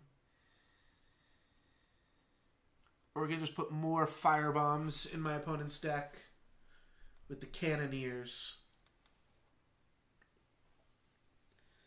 I really don't hate that strategy. You only need like one Firebomb to hit them. Gives you some pretty crazy late game reach. Threaten does seem really good with the Marksman, though. Just a permanent +2 attack. Let's try it out. 2 mana, +2/+0, and Overwhelm. Well, it's the only card in this pack. Wait, what happened to our 1/1 1/1 Quick Draw? Did we not take that? I guess I didn't.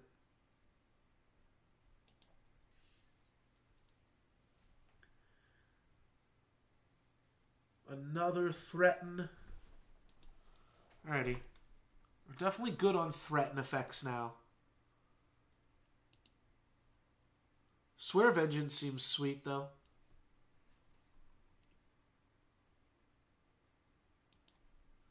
And it's animated. But we can pop it on a Longshot Marksman that we've already threatened once or twice.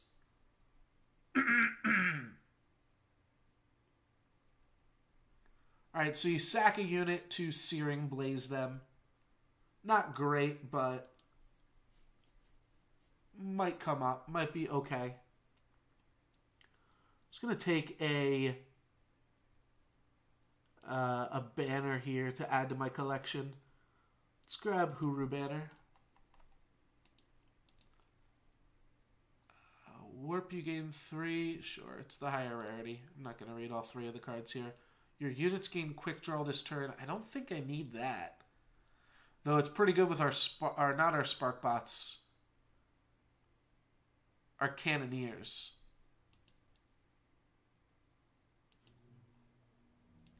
Looks like just the first time clicking cards is a little bit buggy right now. That must be what's going on.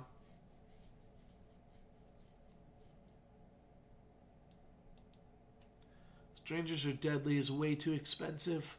Either going to take a Runic Revolver or a Zenin Destroyer. I guess I could just take Rampage.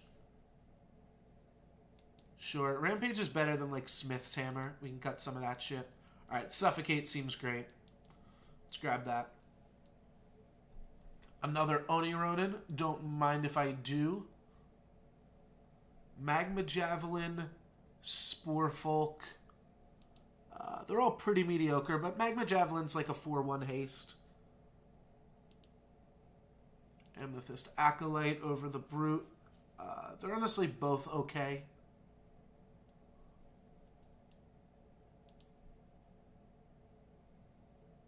Blood Beetle. That's pretty fantastic. We're passing up a Heavy Axe, though.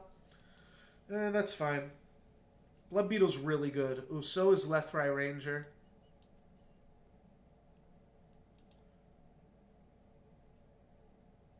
Lethrai Ranger's also good with Swear Vengeance, as is Blood Beetle. Infiltrate cards are good with Revenge. Sure, just taking random cards now. Recogulator, probably not going to play that. Probably not going to play the daggers either. Alright, so anything that we're missing? I don't think so.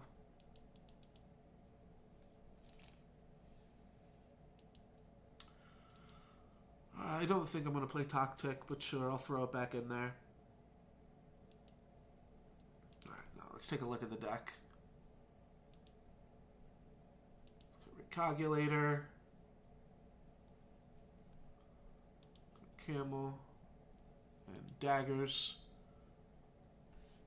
Alright, we still have to cut a few more cards here. Let's cut Tactic. Oh yeah, Haunting Scream's gotta go. Probably cut one of these Smith's Hammers, or both. Venomfang Dagger, I think, is better, just because we have 3 Marksmen. Then we want to put the sidearm on the Cat Burglar. You know what, let's cut this. We've got enough better enchantments here.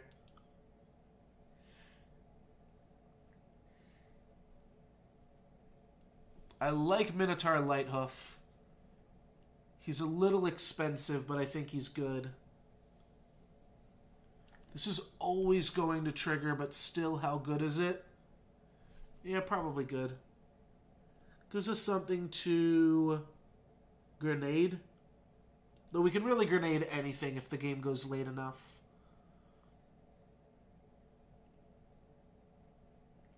We only have 2 cards that really... Oh, that's not true. Swear Vengeance works with Blood Beetle, works with Ranger, and it also works with our Marksman, because they have that ultimate ability.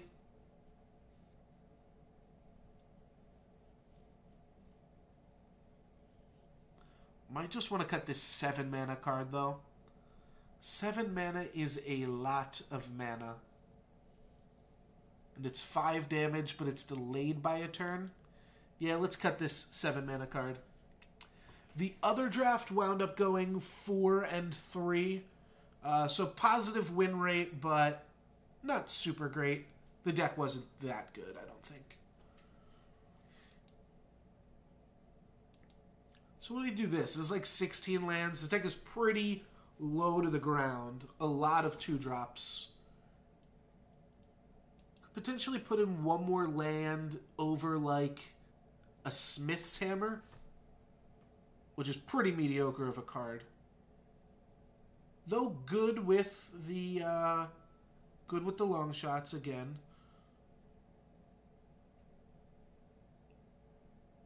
Just trying to run them over with that. And for that, you only really need 2 lands. Alright. How many power does this deck want to play? 9-7 split. That seems about right. Swear Vengeance might not be great, but it seems kind of fun.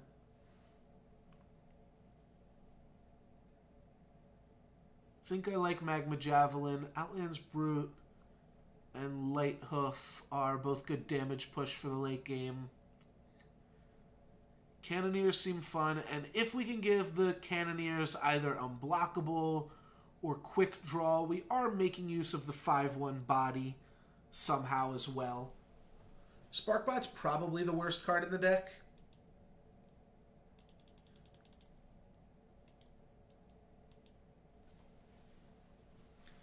Yeah, what if we cut... Yeah, another old faction. Nothing...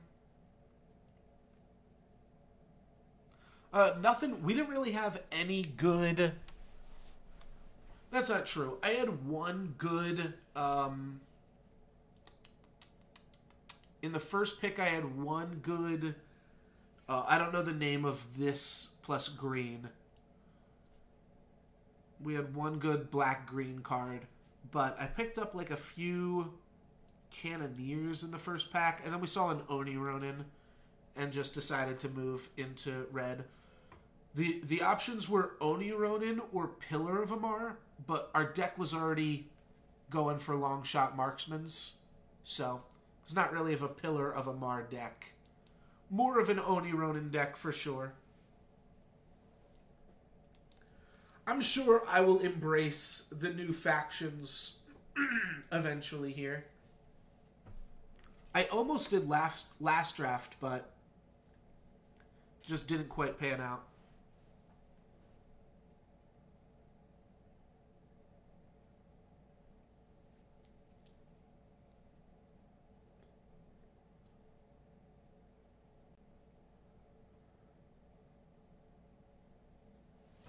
Alrighty, one lander.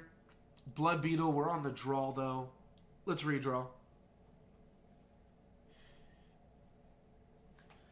Alright, this hand has no creature, but if we draw a creature, we've got quite the means to pump it up.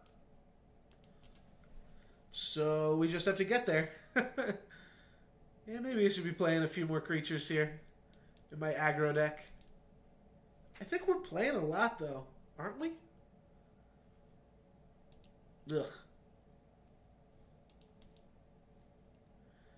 This hand can definitely still get there. It's just awkward.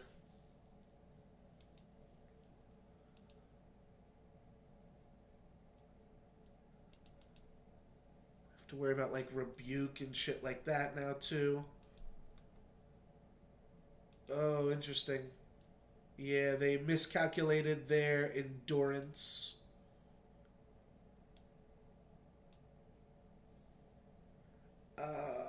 Yeah, I'm going to play my Overwhelm on it this turn. Reason for that is we might want to play Rampage and Sidearm next turn. I don't think so. But this is, if we only draw one creature, this is one of the better creatures to draw. Just going to be able to make a huge monster. We're going to take 3 damage, but then we're going to hit my opponent back for 7. And we're just going to have a huge monster against them.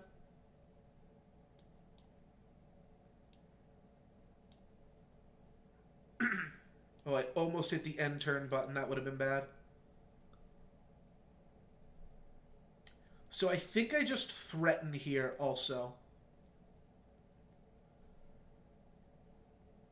I think we just want to deal as much damage to my opponent as possible. And 8 plus 10 plus 10.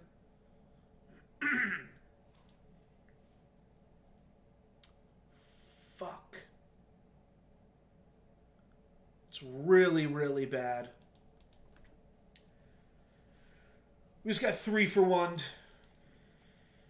And Overwhelm only gives 1 toughness, so I couldn't play around it.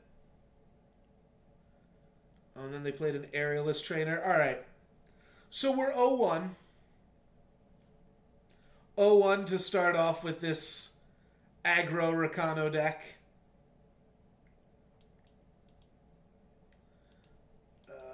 I can't see any way out of this. I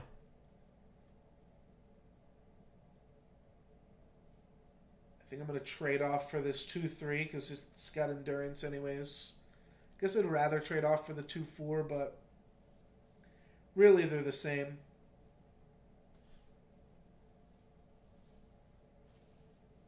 Alright, well I'm going to trade off for whichever one he doesn't give +2/+2. Yeah, he gives it to the flyer. That makes sense, actually. I have to block.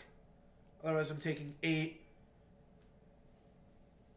It's going to give it -6 attack. It's going to go down to -1 attack. So I give it +5 attack to trade with this. Then what the hell am I doing? Sure. Oh, wait, I don't even have enough mana. Alright. That was a pretty horrible game. Enough of that.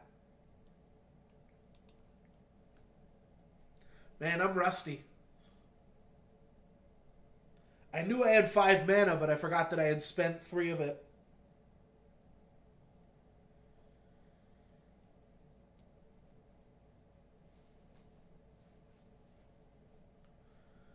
See if game 2 can go any better here. We've got a turn 2 Oni Ronin, or turn 1 Oni Ronin on the play. Still a lot of expensive cards in this hand. Let's redraw. Yeah, that was a pretty loose one, but you know what? This one seems a lot better. Turn 1 Oni Ronin on the play. And then we can swear revenge every turn after that. Which isn't fantastic, but I think we really want to be swearing revenge on our Grenadin Cannoneers here.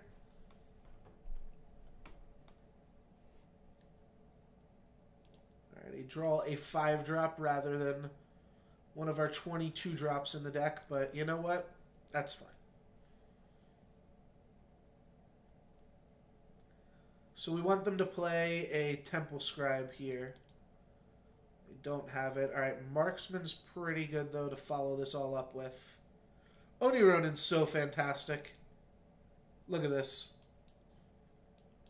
Let's have a long shot Marksman on turn 2. 3-2, or I mean turn 3, I guess, but 3-2 quick draw. Pretty great. Sure. So I could rampage this guy through and then play a Blood Beetle. Or I could just swing for 2. Or 3.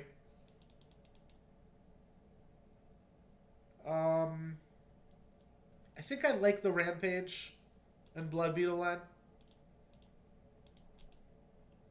Hits my opponent for 2. We trade dudes. It's like a pretty obvious combat trick here.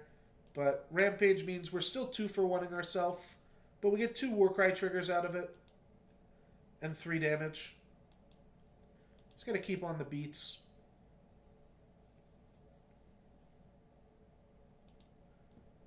So lands are pretty good. Lands means we'll be able to Light Hoof our Blood Beetle, make it a 3/3 flyer.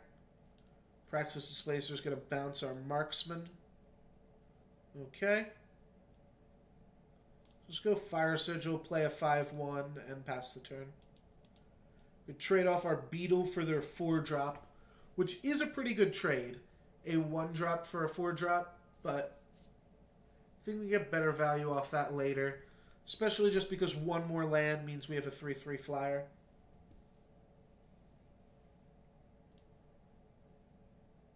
Though 1 more land could also means we just nug them for 5. That also seems solid. Alright, well we didn't hit the land. Could swing out here. It opens us up into some tricks from our opponent. I think I still like it. Yeah, they're just going to trade with Beetle and take 5 if they don't have anything else going on. Alright, they're going to let Beetle through and trade with our 5/5, and we're going to play a pair of 3/2 quick draws.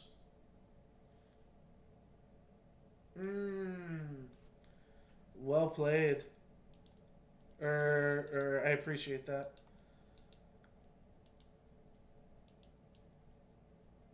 That's sweet.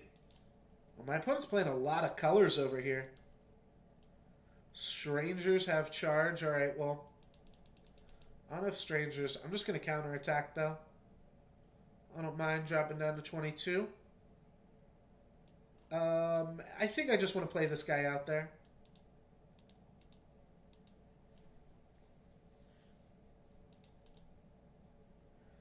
Opponent is now at 8.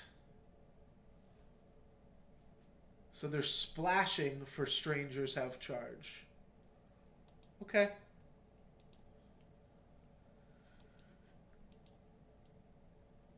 Another one.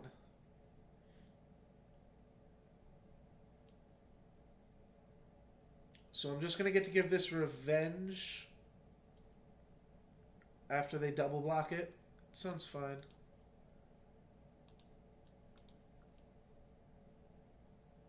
We'll hit them down to 2 here. Oh, they're going to go chump block, chump block. Oh, shit. Wait.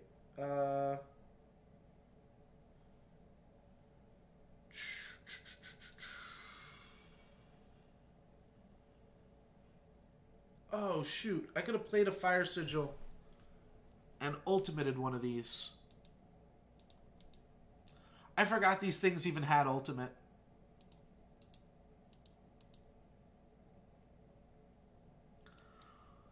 Let my opponent know we made a huge mistake there. Synchronized Strike doing it. Alright, they can charge in for 2. We only have 1 Firebomb in my opponent's deck, so definitely need a little bit more. We do have a Warp creature in here too. I'd love to be able to get something into play before we swear vengeance on this. 1 more mana and my opponent can ultimate their Guardian. That's pretty ugly too.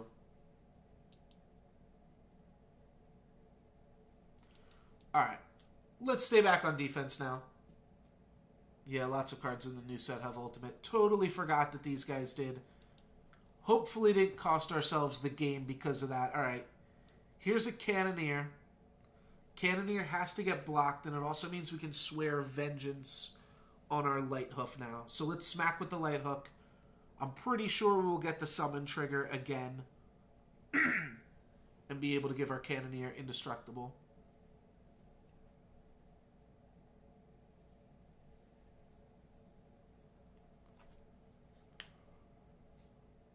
Sweet, and I get to take out Zen and Guardian. I can dig it. No, okay, they're not going to let me have Zen and Guardian. I was asking too much. They are! Sweet, I will take it. Alright, Revenge. Which means it's coming back within the next 10 turns, right?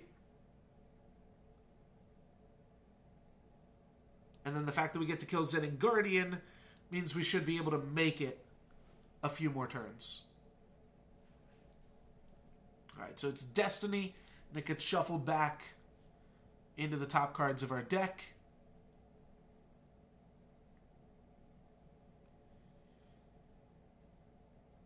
Alright, Strangers have Warp. Pretty solid. Opponent can pretty much swing out here. But they are going to want to keep this guy back as a blocker. Yeah, this guy's also red mana, which makes it more sense that they splashed red for him. Alright, Long Shot Marksman.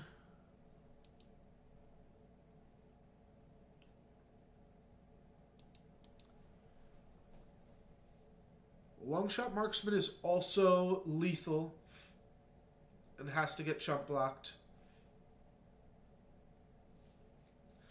I'm going to say no blocks. Maybe our opponent's missing the fact that we have 2 lethal attackers here. I doubt it. Okay, that's not the case. Cat Burglar's Deadly might be pretty good for us, though, too. Yeah, I think I'm going to lose this game because I forgot this card had ultimate.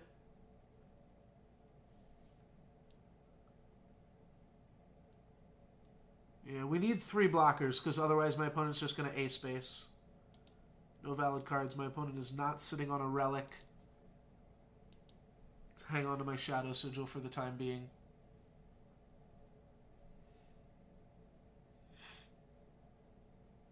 I'd really like to hang on to Long Shot Marksman. Yeah, if my opponent A-spaces, though, that unfortunately means we're going to have to trade off some cards here. I think it also just means I lose. No, if I hit my Destiny card, I can still stay alive on this board.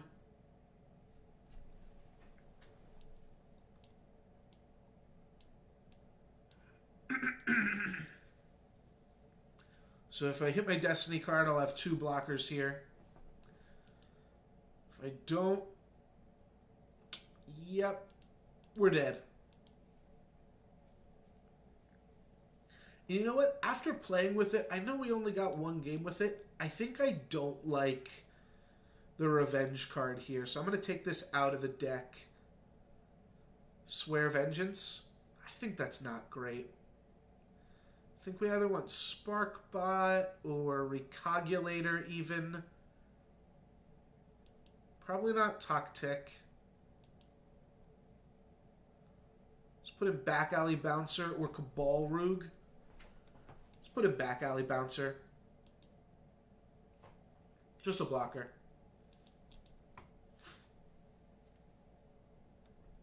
Am I going to go 0-3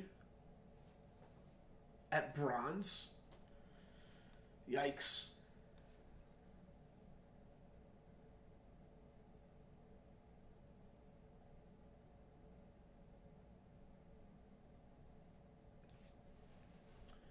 Alright, we're on the draw and we have a long shot marksman. And a threaten. Or we're on the play. We're on the play. Alright, I'm going to keep it regardless.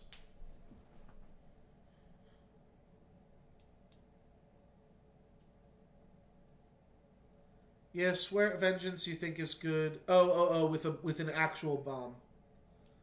I thought you were saying it's good with Grenade and Cannoneer. Putting another firebomb in their deck.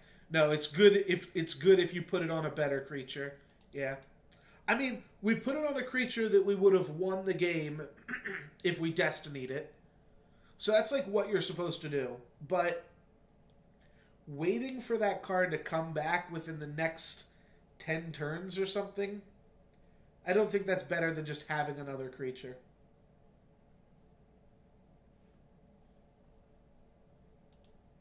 Alright, let's swing and just keep dropping marksman.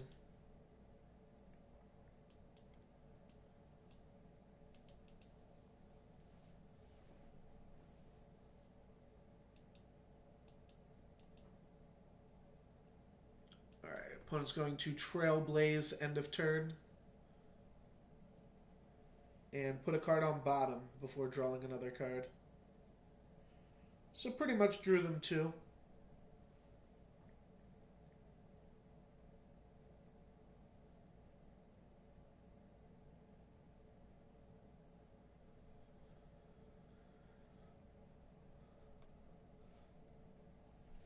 Should be pretty tough for my opponent to try to block against us. As long as we remember to ultimate our 2/1s, I think we'll be okay.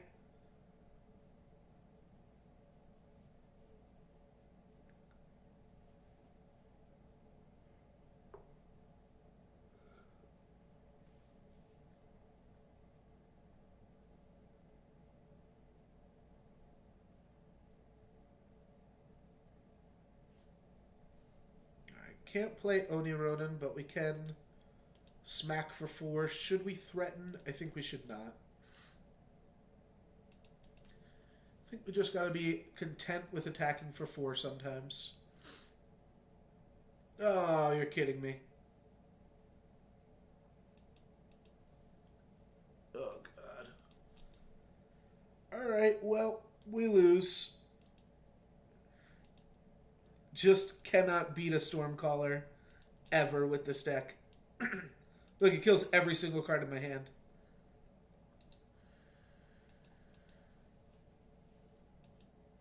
I'm going to keep playing. But I really don't think there's any way I can get out of this. We don't even have any removal, right? We have 1 Suffocate in the whole deck. Alright. Well, I guess I can trade off for this. That's fine.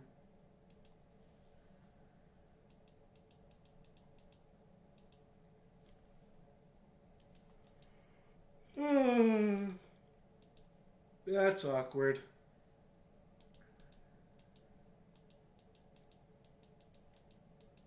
Could have waited like 1 or 2 more turns, see if I drew a Suffocate before doing this, but I'm effectively like gaining myself 4 to 8 life by just playing it anyways.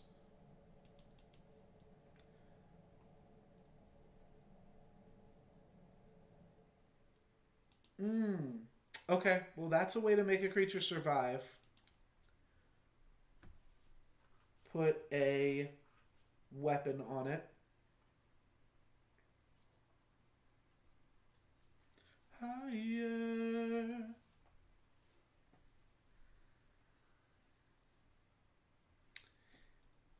I think we are very dead here, though. Swindle as a draw 3. My opponent is dirtled so much, and just Stormcaller is so good against us that it doesn't even matter.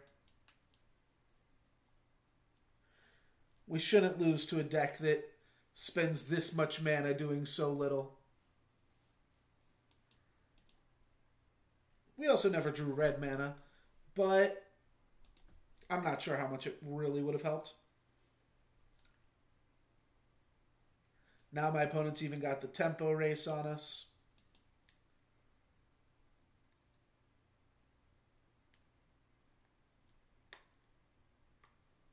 Alright. So we get to do this turn, but it's definitely going to be too little too late.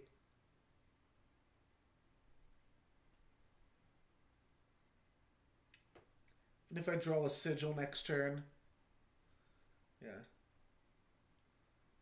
Taking 9 damage in the air, drop down to 4. So my opponent's got 2 lethal creatures. Nothing we can do. We can Cat Burglar them. Fuck you, Cat Burglar. Do they have a Lightning Strike for us too? I hope they do. Looks like they do. They have something. Yep. Cool. Alright. This deck was horrible. What do you say? One more draft? This time, let's do something new. Something exciting. Claim. I don't even want to hit this claim button. Oh, this feels so bad. Alright. Makes it feel a little bit better. Still not great.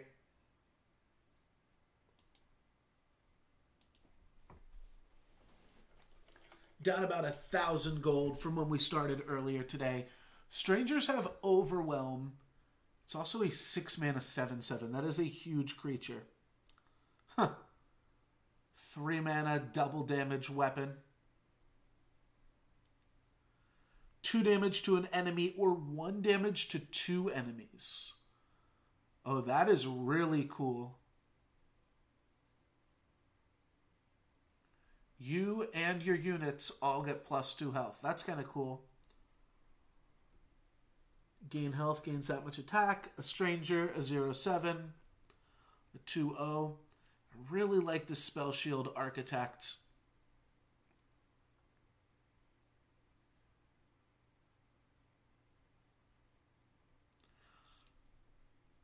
Huh. How good is Rock Slide?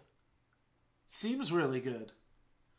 It is a 2 different influence requirement spell, but it's a fast spell. Alright, let's take Rock Slide. Cobalt Ring is mediocre. Alright, this card I need to read because I've seen this card before, but it's a weird one. End of your turn, sacrifice it. Alright, this really isn't that great. It's got Revenge, but it's secretly a Life Force card.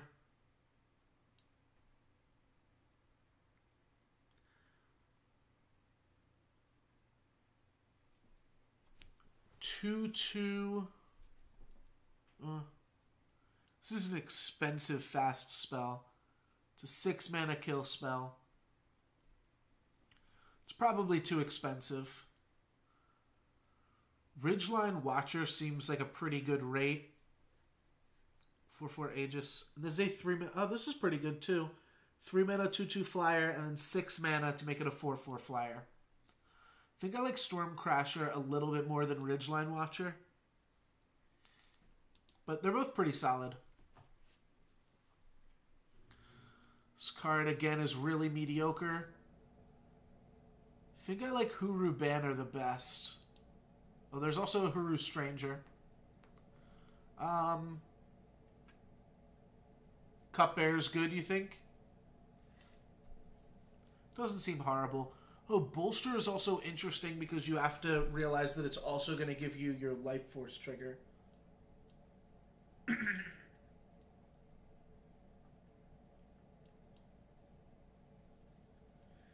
Huru Stranger might be better than Huru Banner. Yeah, let's take Huru Stranger. I think we might be playing some kind of teamer stuff. Stranger's getting endurance is okay. Give one of your units +1 for each of your units.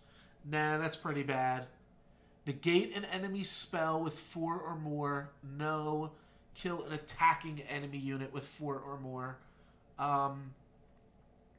The second one is fine.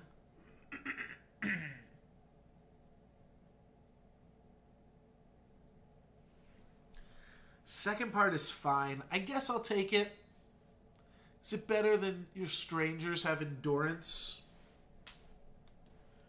It's also just a 2/1 warp. That also doesn't seem that bad. Yeah, I kind of like that. I haven't gotten to cast a single warp card yet, so I'm not exactly sure how the mechanic plays out. But this one seems fine. Alright, let's try it. I really want to play some of these new cards, and maybe this will be one of them that we're playing. So this is a choice spell. There's a cycle of these that I'll give you 2 options.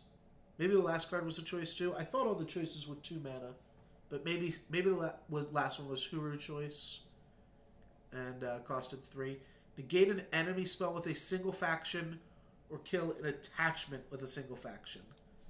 That's kind of mediocre though. 4 mana, 4 damage. Eh, can't really go wrong there. Summon the welder. The wielder deals 1 damage to an enemy. That's fine. It triggers your infiltrate. I think mortar is probably significantly better, but it's interesting to look at our options here.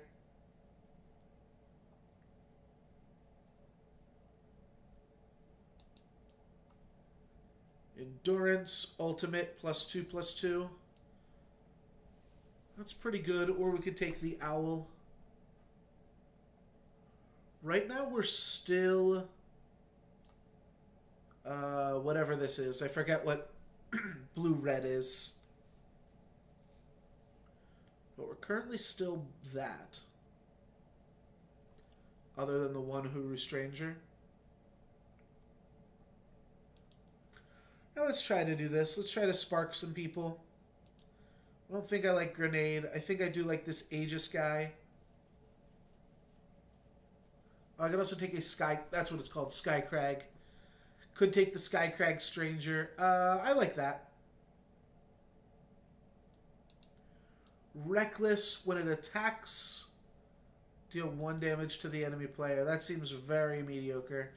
Alright, I'll take it, but pretty sure we're not going to play that. Spark Quick Draw. This one I think is very good. Strangers have charge. Sure.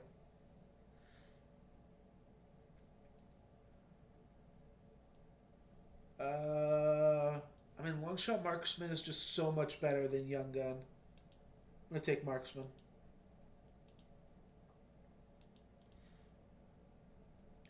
Flying Aegis is pretty good. Morningstar is also very good.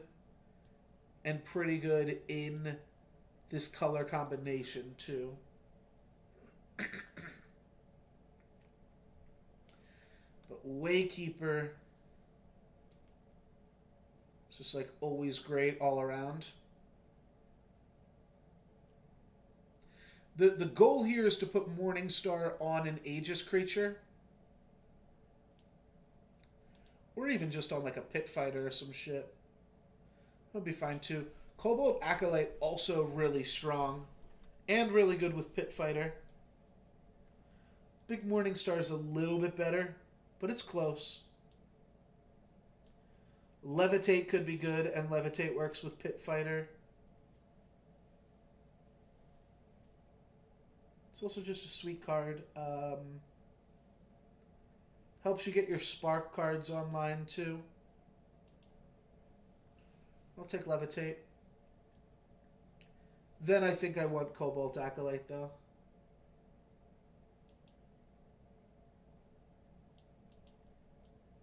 Static Bolt seems fantastic. Eastwind Herald and Unstable Form are both also okay.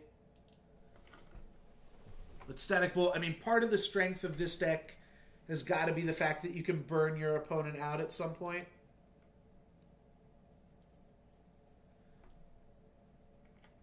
Felled Banner.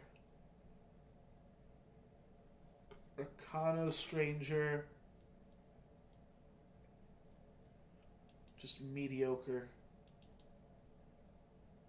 cards here. I think I'd rather get the fixing before I take the creatures. But I also could just take Arcano Stranger. Hey, you know what? I'll take Arcano Stranger. Then I guess I'm going to take Amethyst Acolyte, though. You do only get 2 packs for Static Bolt, but 2 mana for 2 damage is still fine. It's a lot worse than Torch, but still actually a fine card. I didn't take the fixing, I took...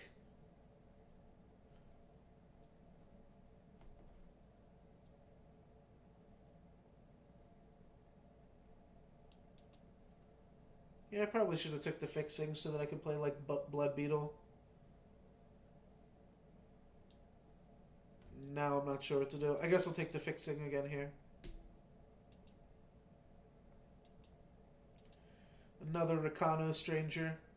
I guess we have Huru Stranger and Rakano Stranger, so it is going to be the easiest to try to splash green cards, even though the black cards seem to be the most plentiful here. I'll take a banner. Pyrodept is fine. Obsidian Golem's really good, actually. But I'm not sure. We probably don't want to play it. Grab another Rock Slide, which isn't a choice, but kind of is. Which is funny. Sack another unit to draw 2 cards. Well, we're not in that color anyway. So we either take 4 mana 3/3 Aegis or another Rock Slide. I think I'm just going to take another Rock Slide.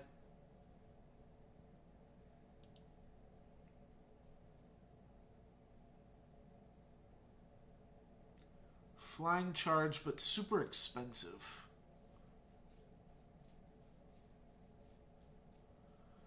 Double damage. Does double damage do anything for us?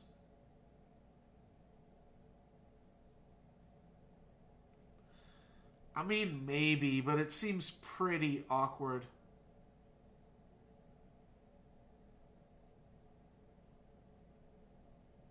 This is a weird card. Forgotten Find. I think we might rather take Lumbering Gruon. Topaz Drake just seems so expensive. Twin Barrel seems like it can misfire. Alright, nothing in this pack, unfortunately. Unless we take a Threaten.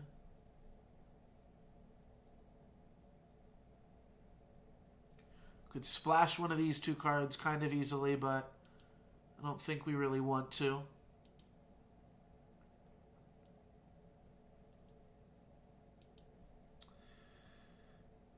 Yeah, weird that we can get so few cards here. I'll just take this. Alright, here we can at least pick up another Storm Crasher.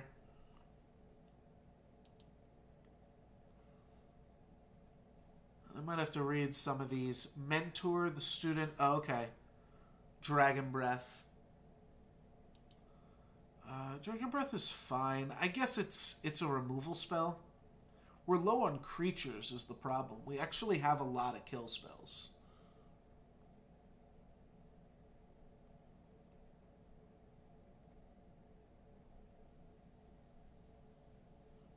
It's still probably fine. We don't want Stone Shaker. We don't want Dust Blind. Alright, I'll take a Dragon Breath. Pummel I like. Animated Shield Bash. Stun an enemy unit. Gain 2 armor. Draw a card. It's a pretty cool card. When an enemy spell is played... Well, that seems horrible. Eh, maybe you could, like, give it Killer or something. And then whenever they play a spell, you get to return it. I guess it also doesn't get Harsh Ruled. Or maybe it does. Pummel seems fine, though. It also only pumps attacking units. That's fine. It's still probably good enough. I think Caleb's choice is still probably not good enough. Yeah, I don't think so. I could see my mind being changed on that, but I don't think so for the time being. Alright, and an on-color banner.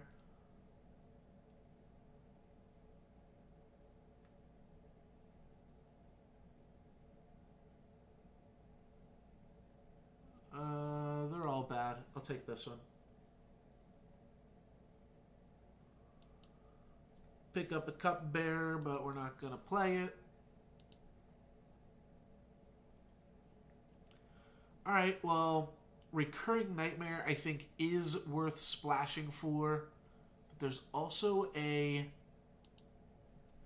Psionic Savant.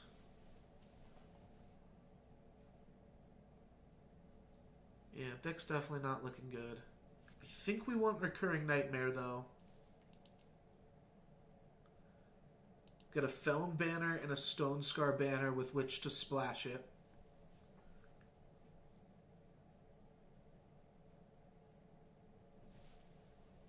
Let's just kind of play like a Grixis control deck.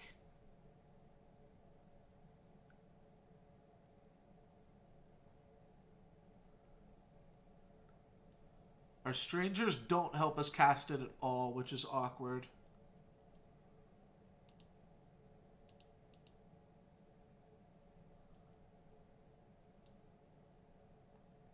Like, I can just take this Psionic Savant, and it's fine.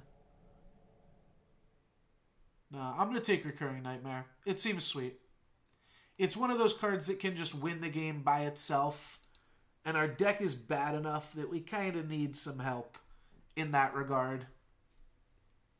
After that, I think I take Seek Power to help splash it. Impending Doom is good but costs double black. So let's take Seek Power then next. Flame Blast for the triple red. It's doable. There's also a Grenadin Drone. We'll take Flame Blast.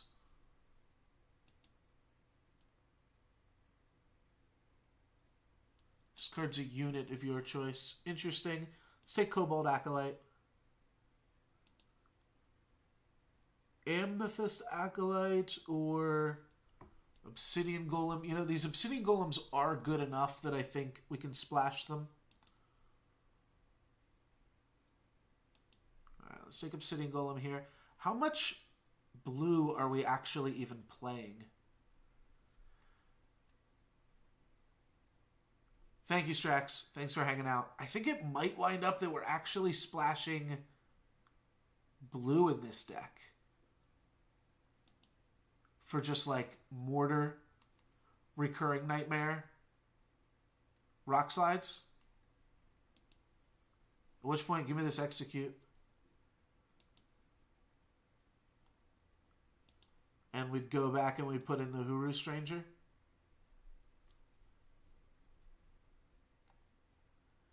Yeah, I think maybe this works. All right, Obsidian Golem.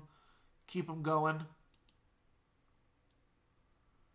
Dust Hoof Brawler is not really great with Morningstar because they do the same thing. But that's all we got. Oh, Scaly Gruon might be the best card here.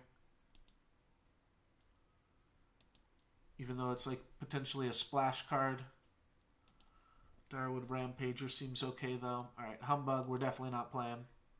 So we're definitely base red. So first what I like to do is I like to go through and see if I cut any cards that we'd potentially want to put back in the deck. Maybe. Oh, yeah. Oh, yeah. Okay. Nah.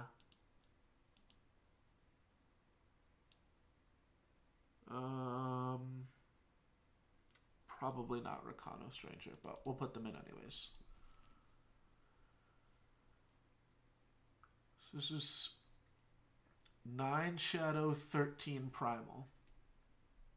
But I think we can turn that around pretty quickly. Dragon Breath is probably fine. Levitate, I think, is also probably fine. Scaly Gruon we won't play if we're splashing it. We'll still play the Rock Slides, though.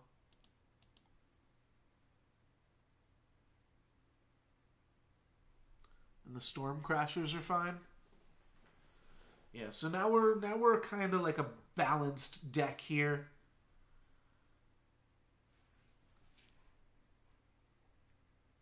So Direwood Rampager is 1 more toughness over Pit Fighter for 1 more mana. What do I have that sparks? I just have the first strike guy, the Quick Draw Bandit.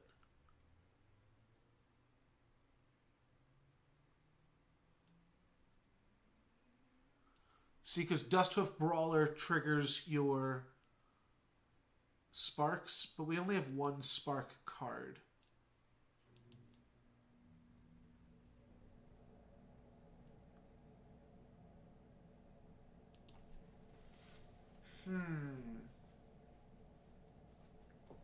What else is mediocre? Maybe Pyrodept is mediocre when we can just put in Strangers over it.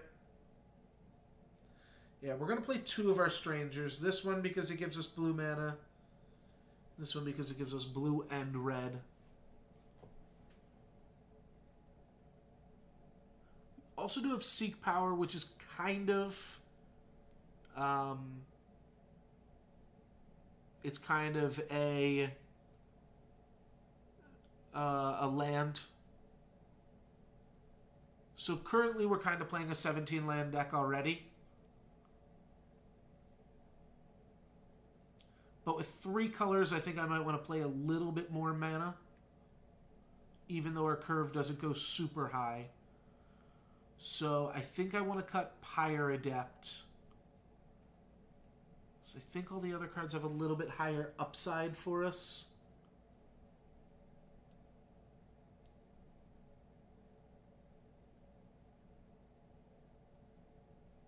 Alright, let's cut Pyrodept. Let's add power. And let's give it a shot.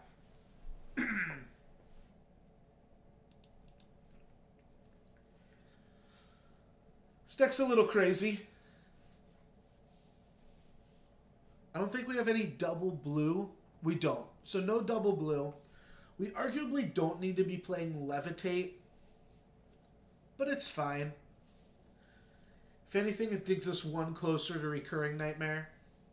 And Recurring Nightmare is going to be decently important to us winning the games that we win. But also, Levitate just helps us get in damage. That's part of what the deck wants to do. It wants to get in damage so that the static bolts and stuff can just go to the face. So, kept this hand because we can play a turn 2 Obsidian Golem, which buys us a lot of time. We also have the Recurring Nightmare. We just need to find the Primal Mana to cast it. So it's pretty promising all in all. Alright, Lethrai Ranger. I will take that out, I think, with Static Bolt here. Oh, you know what? I can also just Recurring Nightmare them here. Do I want to start Recurring Nightmaring already? I think we can race this Ranger, though, like... Oh, shit. Alright, well that was definitely not what we wanted to do. We definitely wanted to at least play... Yeah, because this is what gets awkward. Now when they just attack us... Ugh. Okay. That was a pretty bad misclick there.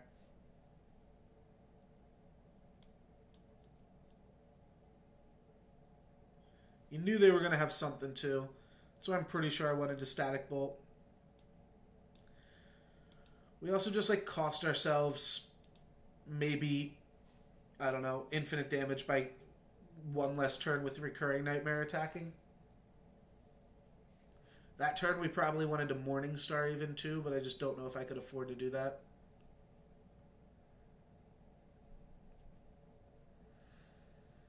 Alright, so they have us on a 4-turn clock here. I have no idea how quick our clock is.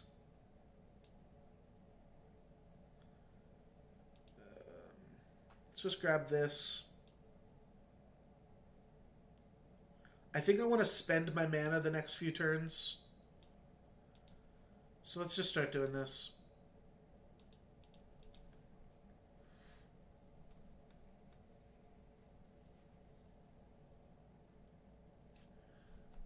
Once per turn, they can pay 3 to deal 1 damage to me and gain 1. Weird.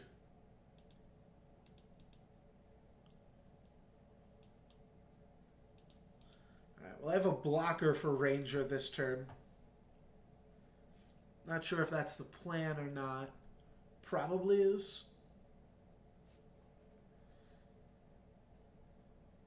Okay. Well, that's pretty good for us. If they just ping us, that means that we now have stabilized.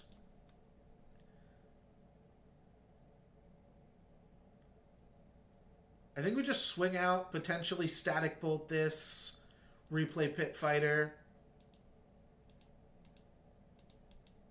There's a lot of ways this could go wrong, but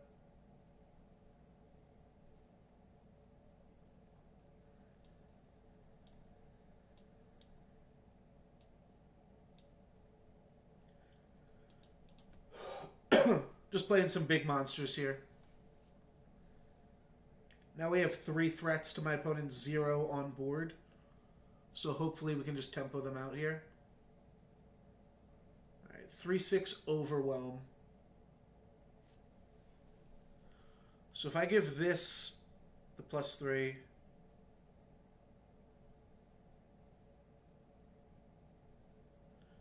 all right, we can do something kind of silly here. Oh wait, this is lethal, isn't it? Oh yeah, this is lethal. So my opponent's actually going to have to chump block our 8/5.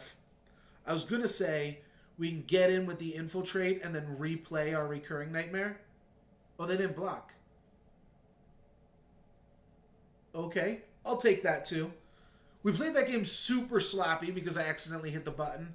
But you know what? It doesn't matter. We get our Tactician bonus here. Get a free booster pack. It shouldn't take me 3 drafts to get 5 wins, but sometimes that's what it takes.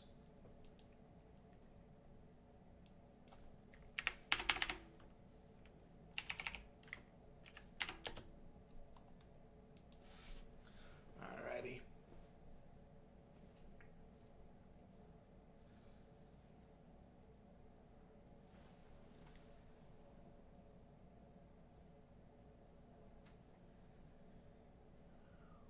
Weird.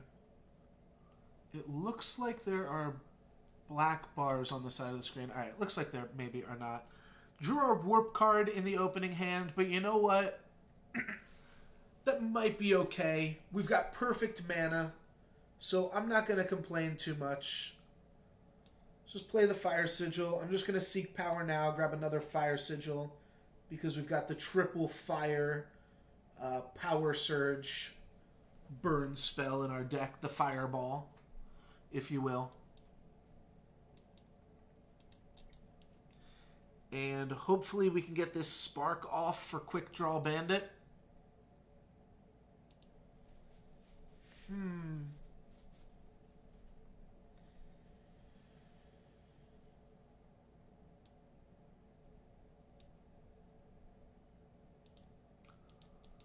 Let's attack with this guy. Then let's play Long Shot Marksman. And Now we can potentially put Obsidian Armor on him and play our Blink Wolf, or we can potentially just get in with him and then play Bandit Sparked. Cupbearer. Okay, well.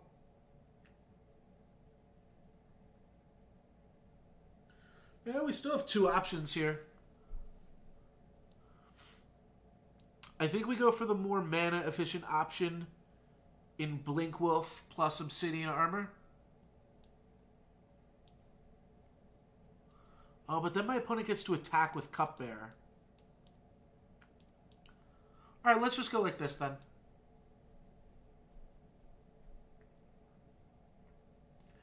Get in there, Blink Wolf. What a little cutie. Don't really want to block a Cupbearer. Alright, well now we can attack with it pretty freely. It means my opponent will get swingbacks and get to gain some life, but they likely do not have good blocks. Now this guy is sparked. And we have execute plus a bunch of spark guys.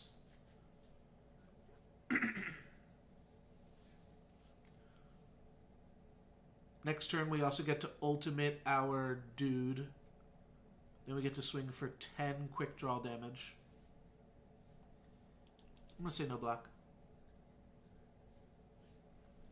Training with a Cupbearer isn't horrible for Audacious Bandit. Both do the same amount of damage. This is a 4-point life swing. This is a 4-point life swing. Teleport on my marksman before I ultimate it. Makes sense. I think I am going to execute here, actually.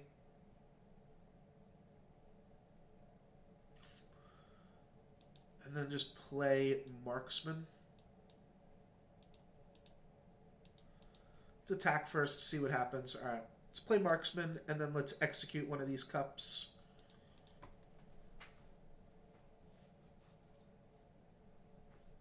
Maybe my opponent would have played something better, but I don't know. If they're teleporting, they don't really have that much going on. They kind of just wanted to teleport before I ultimated, though, or else never get to teleport, so I understand. Ooh, this is a fast spell. Fast spells are really good with quick draw. Let's use this turn to power up our guy. It's going to stop the Cupbearer for attacking for a turn because we could long shot it. And then when we attack, we'll just be able to rock slide to finish off this Awakened Sentinel. And we might even just be able to get Blink Wolf in there in the air. Sure, that's a free attack. I'm going to say no blocks because my dudes have quick draw, of course.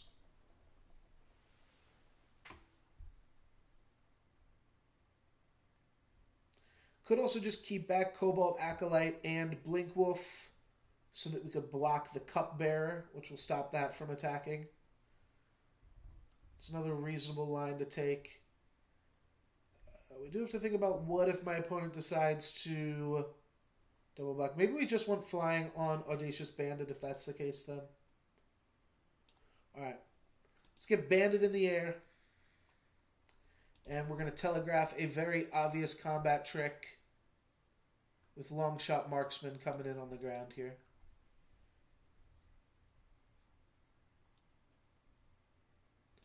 Alright. Choose one or two enemies. Bam. Bam. See if they have a combat trick, but that's neat how you cast that. Alright, they're going to Death Strike this. So I've kind of wasted my spell, but meh. Not really at the same time. I mean, we got 2 for 1, for sure.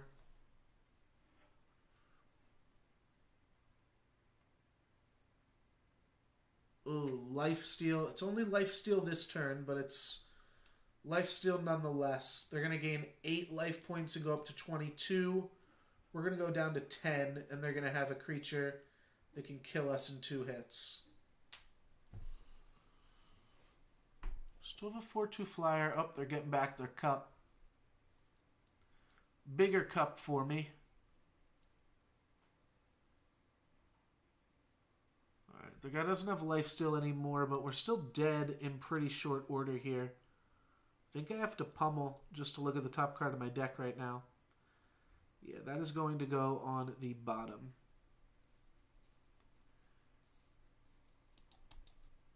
Alright, so I would have lost if I hadn't done that. I don't think that's going to help us win that much. Oh gosh. They're going to have the top card of their deck plus 6 attack. Well, that's pretty good. That also buys us a second here because we didn't take 6 damage that turn. I'm going to have to trade with Owl or chump block this. I don't even know how I can deal with this monster.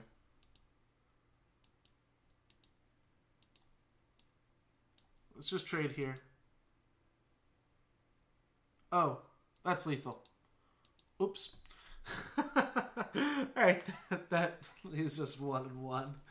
And we deserve to have lost that game with a block like that at the very end there. That was pretty silly.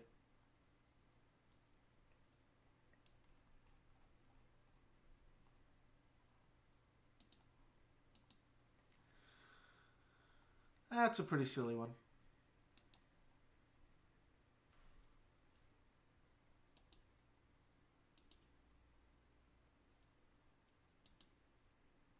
What's up, Kaleri? How you doing, my man?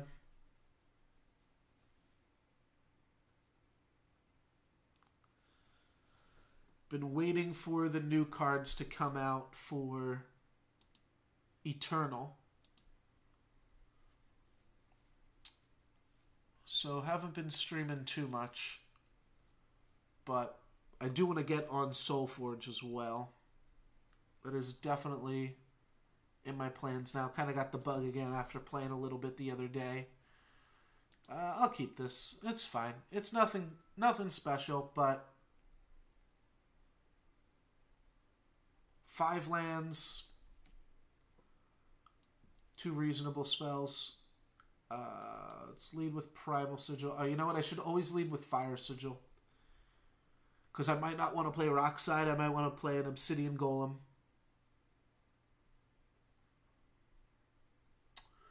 I had not planned to, but I might. Really hadn't planned to, though.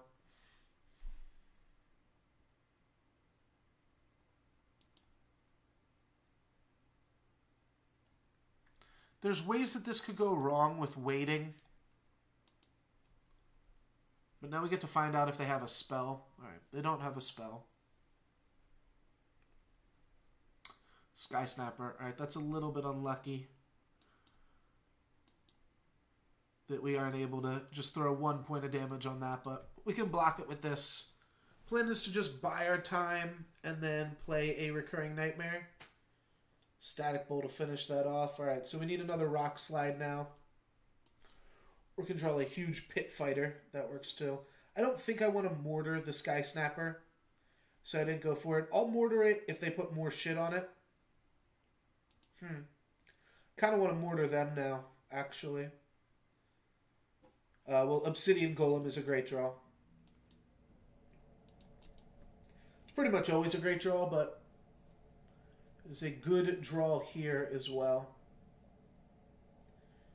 Take 3, and then the weapon's going to come into Golem. Yes, sir. Sounds good. So now I can make a pretty huge Pit Fighter. Should be able to race them. Oh, that's a great draw, too. My opponent played nothing on their turn. Pit Fighter is the most mana efficient, though I could also play Static Bolt and leave open Mortar. Do I want to go down to 9 life points? Yeah, I'll go down to 9. Alright, they didn't have anything for us on their turn. So, still no spells. Like, it would have been awkward if they just, like, torched us or something. Alright, now we're just going to clear their board with our spells here. Oh, we drew Nightmare. I think I'm going to make the safe play, and the safe play is to just clear both of their minions here. I can wait on the mortar, though.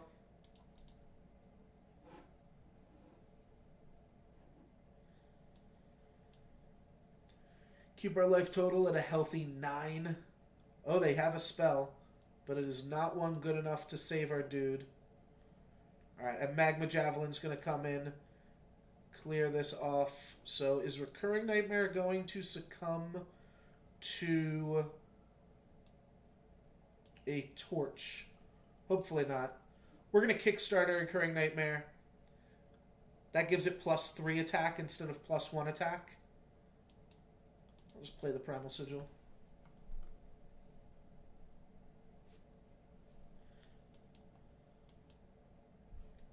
So now it'll go up to 8. So we pretty much just like jump started it by a turn. We're going to see a lightning strike here. We may indeed. Yeah, rock slide. They could have hit us for 1, but maybe they didn't understand the UI. It's kind of confusing.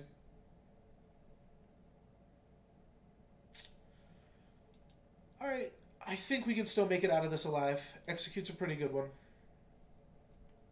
Opponent's got 2 more cards in hand, though, after this. Ooh, and a flying charge. Alright, let's go down to 2. Alrighty, so we're chump blocking this turn, and we're executing here. Now we need to draw like a 6/4. We also need them not to have a removal spell. They do. We were dead regardless then. If we chump blocked last turn, they could have just attacked us and then static bolted our face. Wouldn't have changed anything. Alright, so that's what a good Skycrag deck can do. We've got a bad Skycrag deck, but still reasonable. And you know, if I had saved my obsidian armor, I don't think I would have lost that game because I would have had a 4/4 on defense. Yep. Trying to get aggressive, wound up not working out. We have all 3 influence requirements here. We're on the play.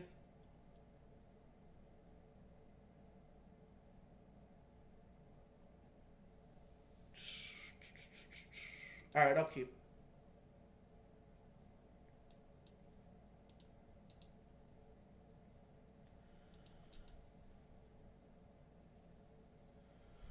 Up against Sir K here.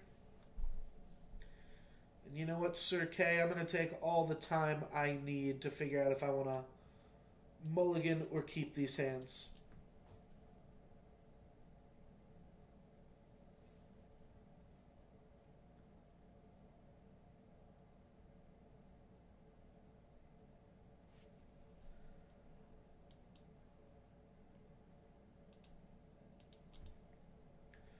Another 3-color deck. I think we're going to see a lot more 3-color decks in the draft format now, with people wanting to play a lot more sweet multicolored cards. How much is this ultimate? 6? So I could Dragon Breath their Feln Stranger. We have 2 other really good cards for Dragon Breath. But I kind of also want to curve out. I don't need to do this. Yeah, let's just attack. That's fine. I don't gain that much in tempo from killing their dudes here.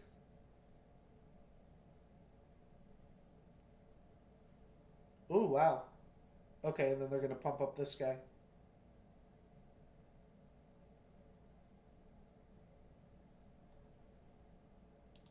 Sounds good. Let's get in there for 4 in the air.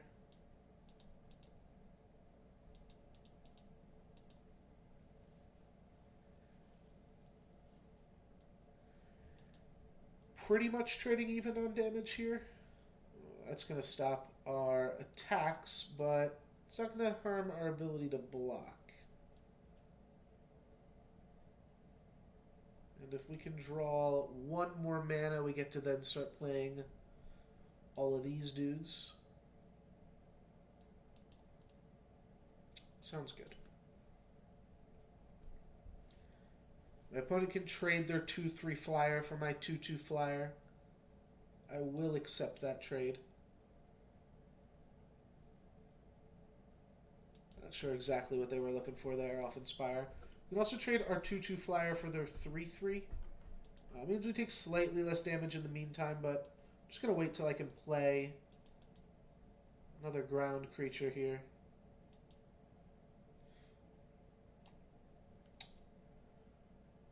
So what we could do, we could like Rock Slide, and then we could like finish off this and clear the Aegis.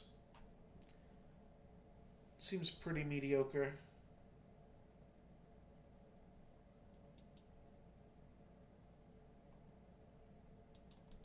Especially when Dragon Breath works so much better once we play a big dude here. Looks like my opponent's just flooded. I think we can say one more turn to no blocks.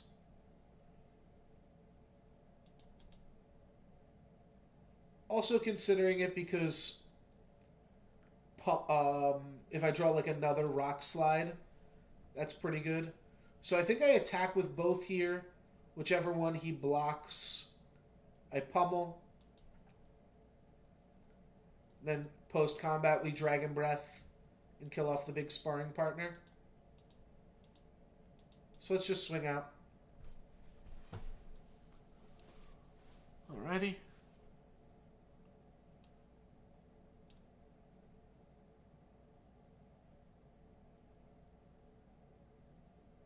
Alrighty. Well, we got a Devour out of that.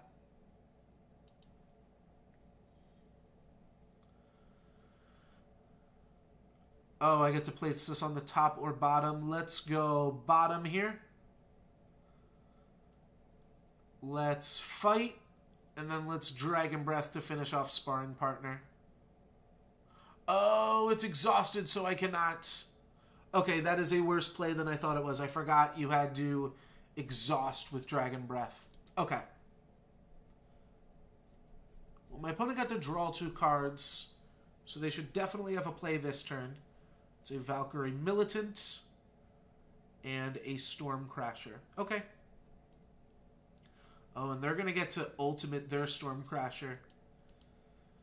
Don't love that. We will be able to finish it off with a Brawler or something. Can't finish it off with Bandit, though. We kind of can. We can Bandit plus Rock Slide it.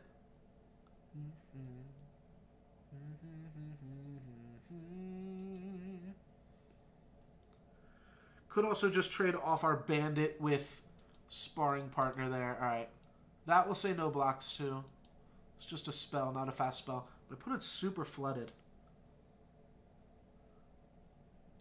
We're down to 4. So what do? I Dragon Breath and then I Rock Slide? I think I have to. I don't want to take any more damage this game. Alright, this will be my student.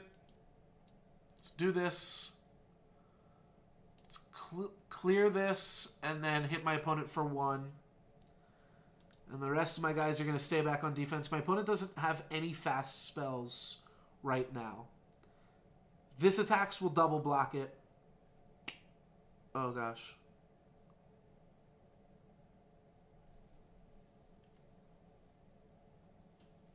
Alright, no blocks.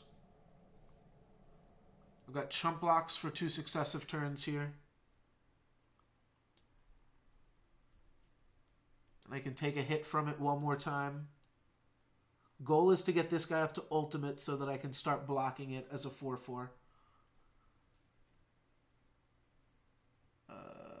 How am I blocking this right now? I'm blocking it with Audacious Bandit. All right. Let's attack like this. If they draw something, they've drawn something. All right. We lose. That's all I had in me. I think I had to make that play to have a shot. We were like putting them down to 13-2. So it was somewhat reasonable. Makes us 1-3. Pretty poor results today out of draft. But you know what? I'm okay with that. We're learning. You guys are probably learning too in the draft queues. And now you've gotten some experience to see what it looks like. Let's go ahead. We've got 9 packs. So let's open those up here. 6 of them are from the old set, so let's crack those open first. Weird that you can still get old set stuff in all of the chests, but I guess that's how they're balancing it. I'm not sure.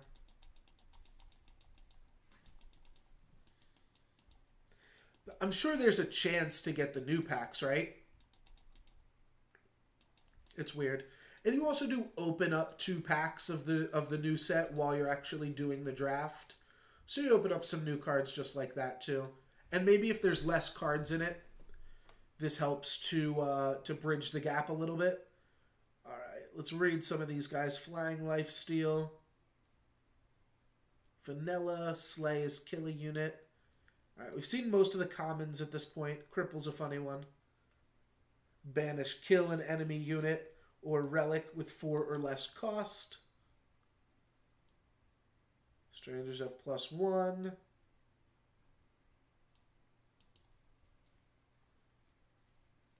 Revenge. Discard your hand and draw 4 cards. And then shuffle this back into the deck. Interesting. Huh. Not sure what to think about that one. Alright, so this is a choice spell. Scepter of Nobility costs 2 less while any of your units are wielding a weapon. Okay. And Cat Burglar, another one of those. Alright, that is going to be it for me for the stream. Thank you guys very much for watching. If you enjoyed the stream, feel free to hit that follow button. You can also take a look at my YouTube channel where I post full stream VODs as well as highlight videos, tutorials, and versus videos and different things like that, as well as the full stream VODs. I think I might have said that at the beginning. I normally do. Thank you very much, Cleary, for hanging out. Yeah, just in terms of what is up next on the stream, main 4 games right now are definitely Hearthstone. Actually, I guess main 3 games are Magic, Eternal, and Soulforge.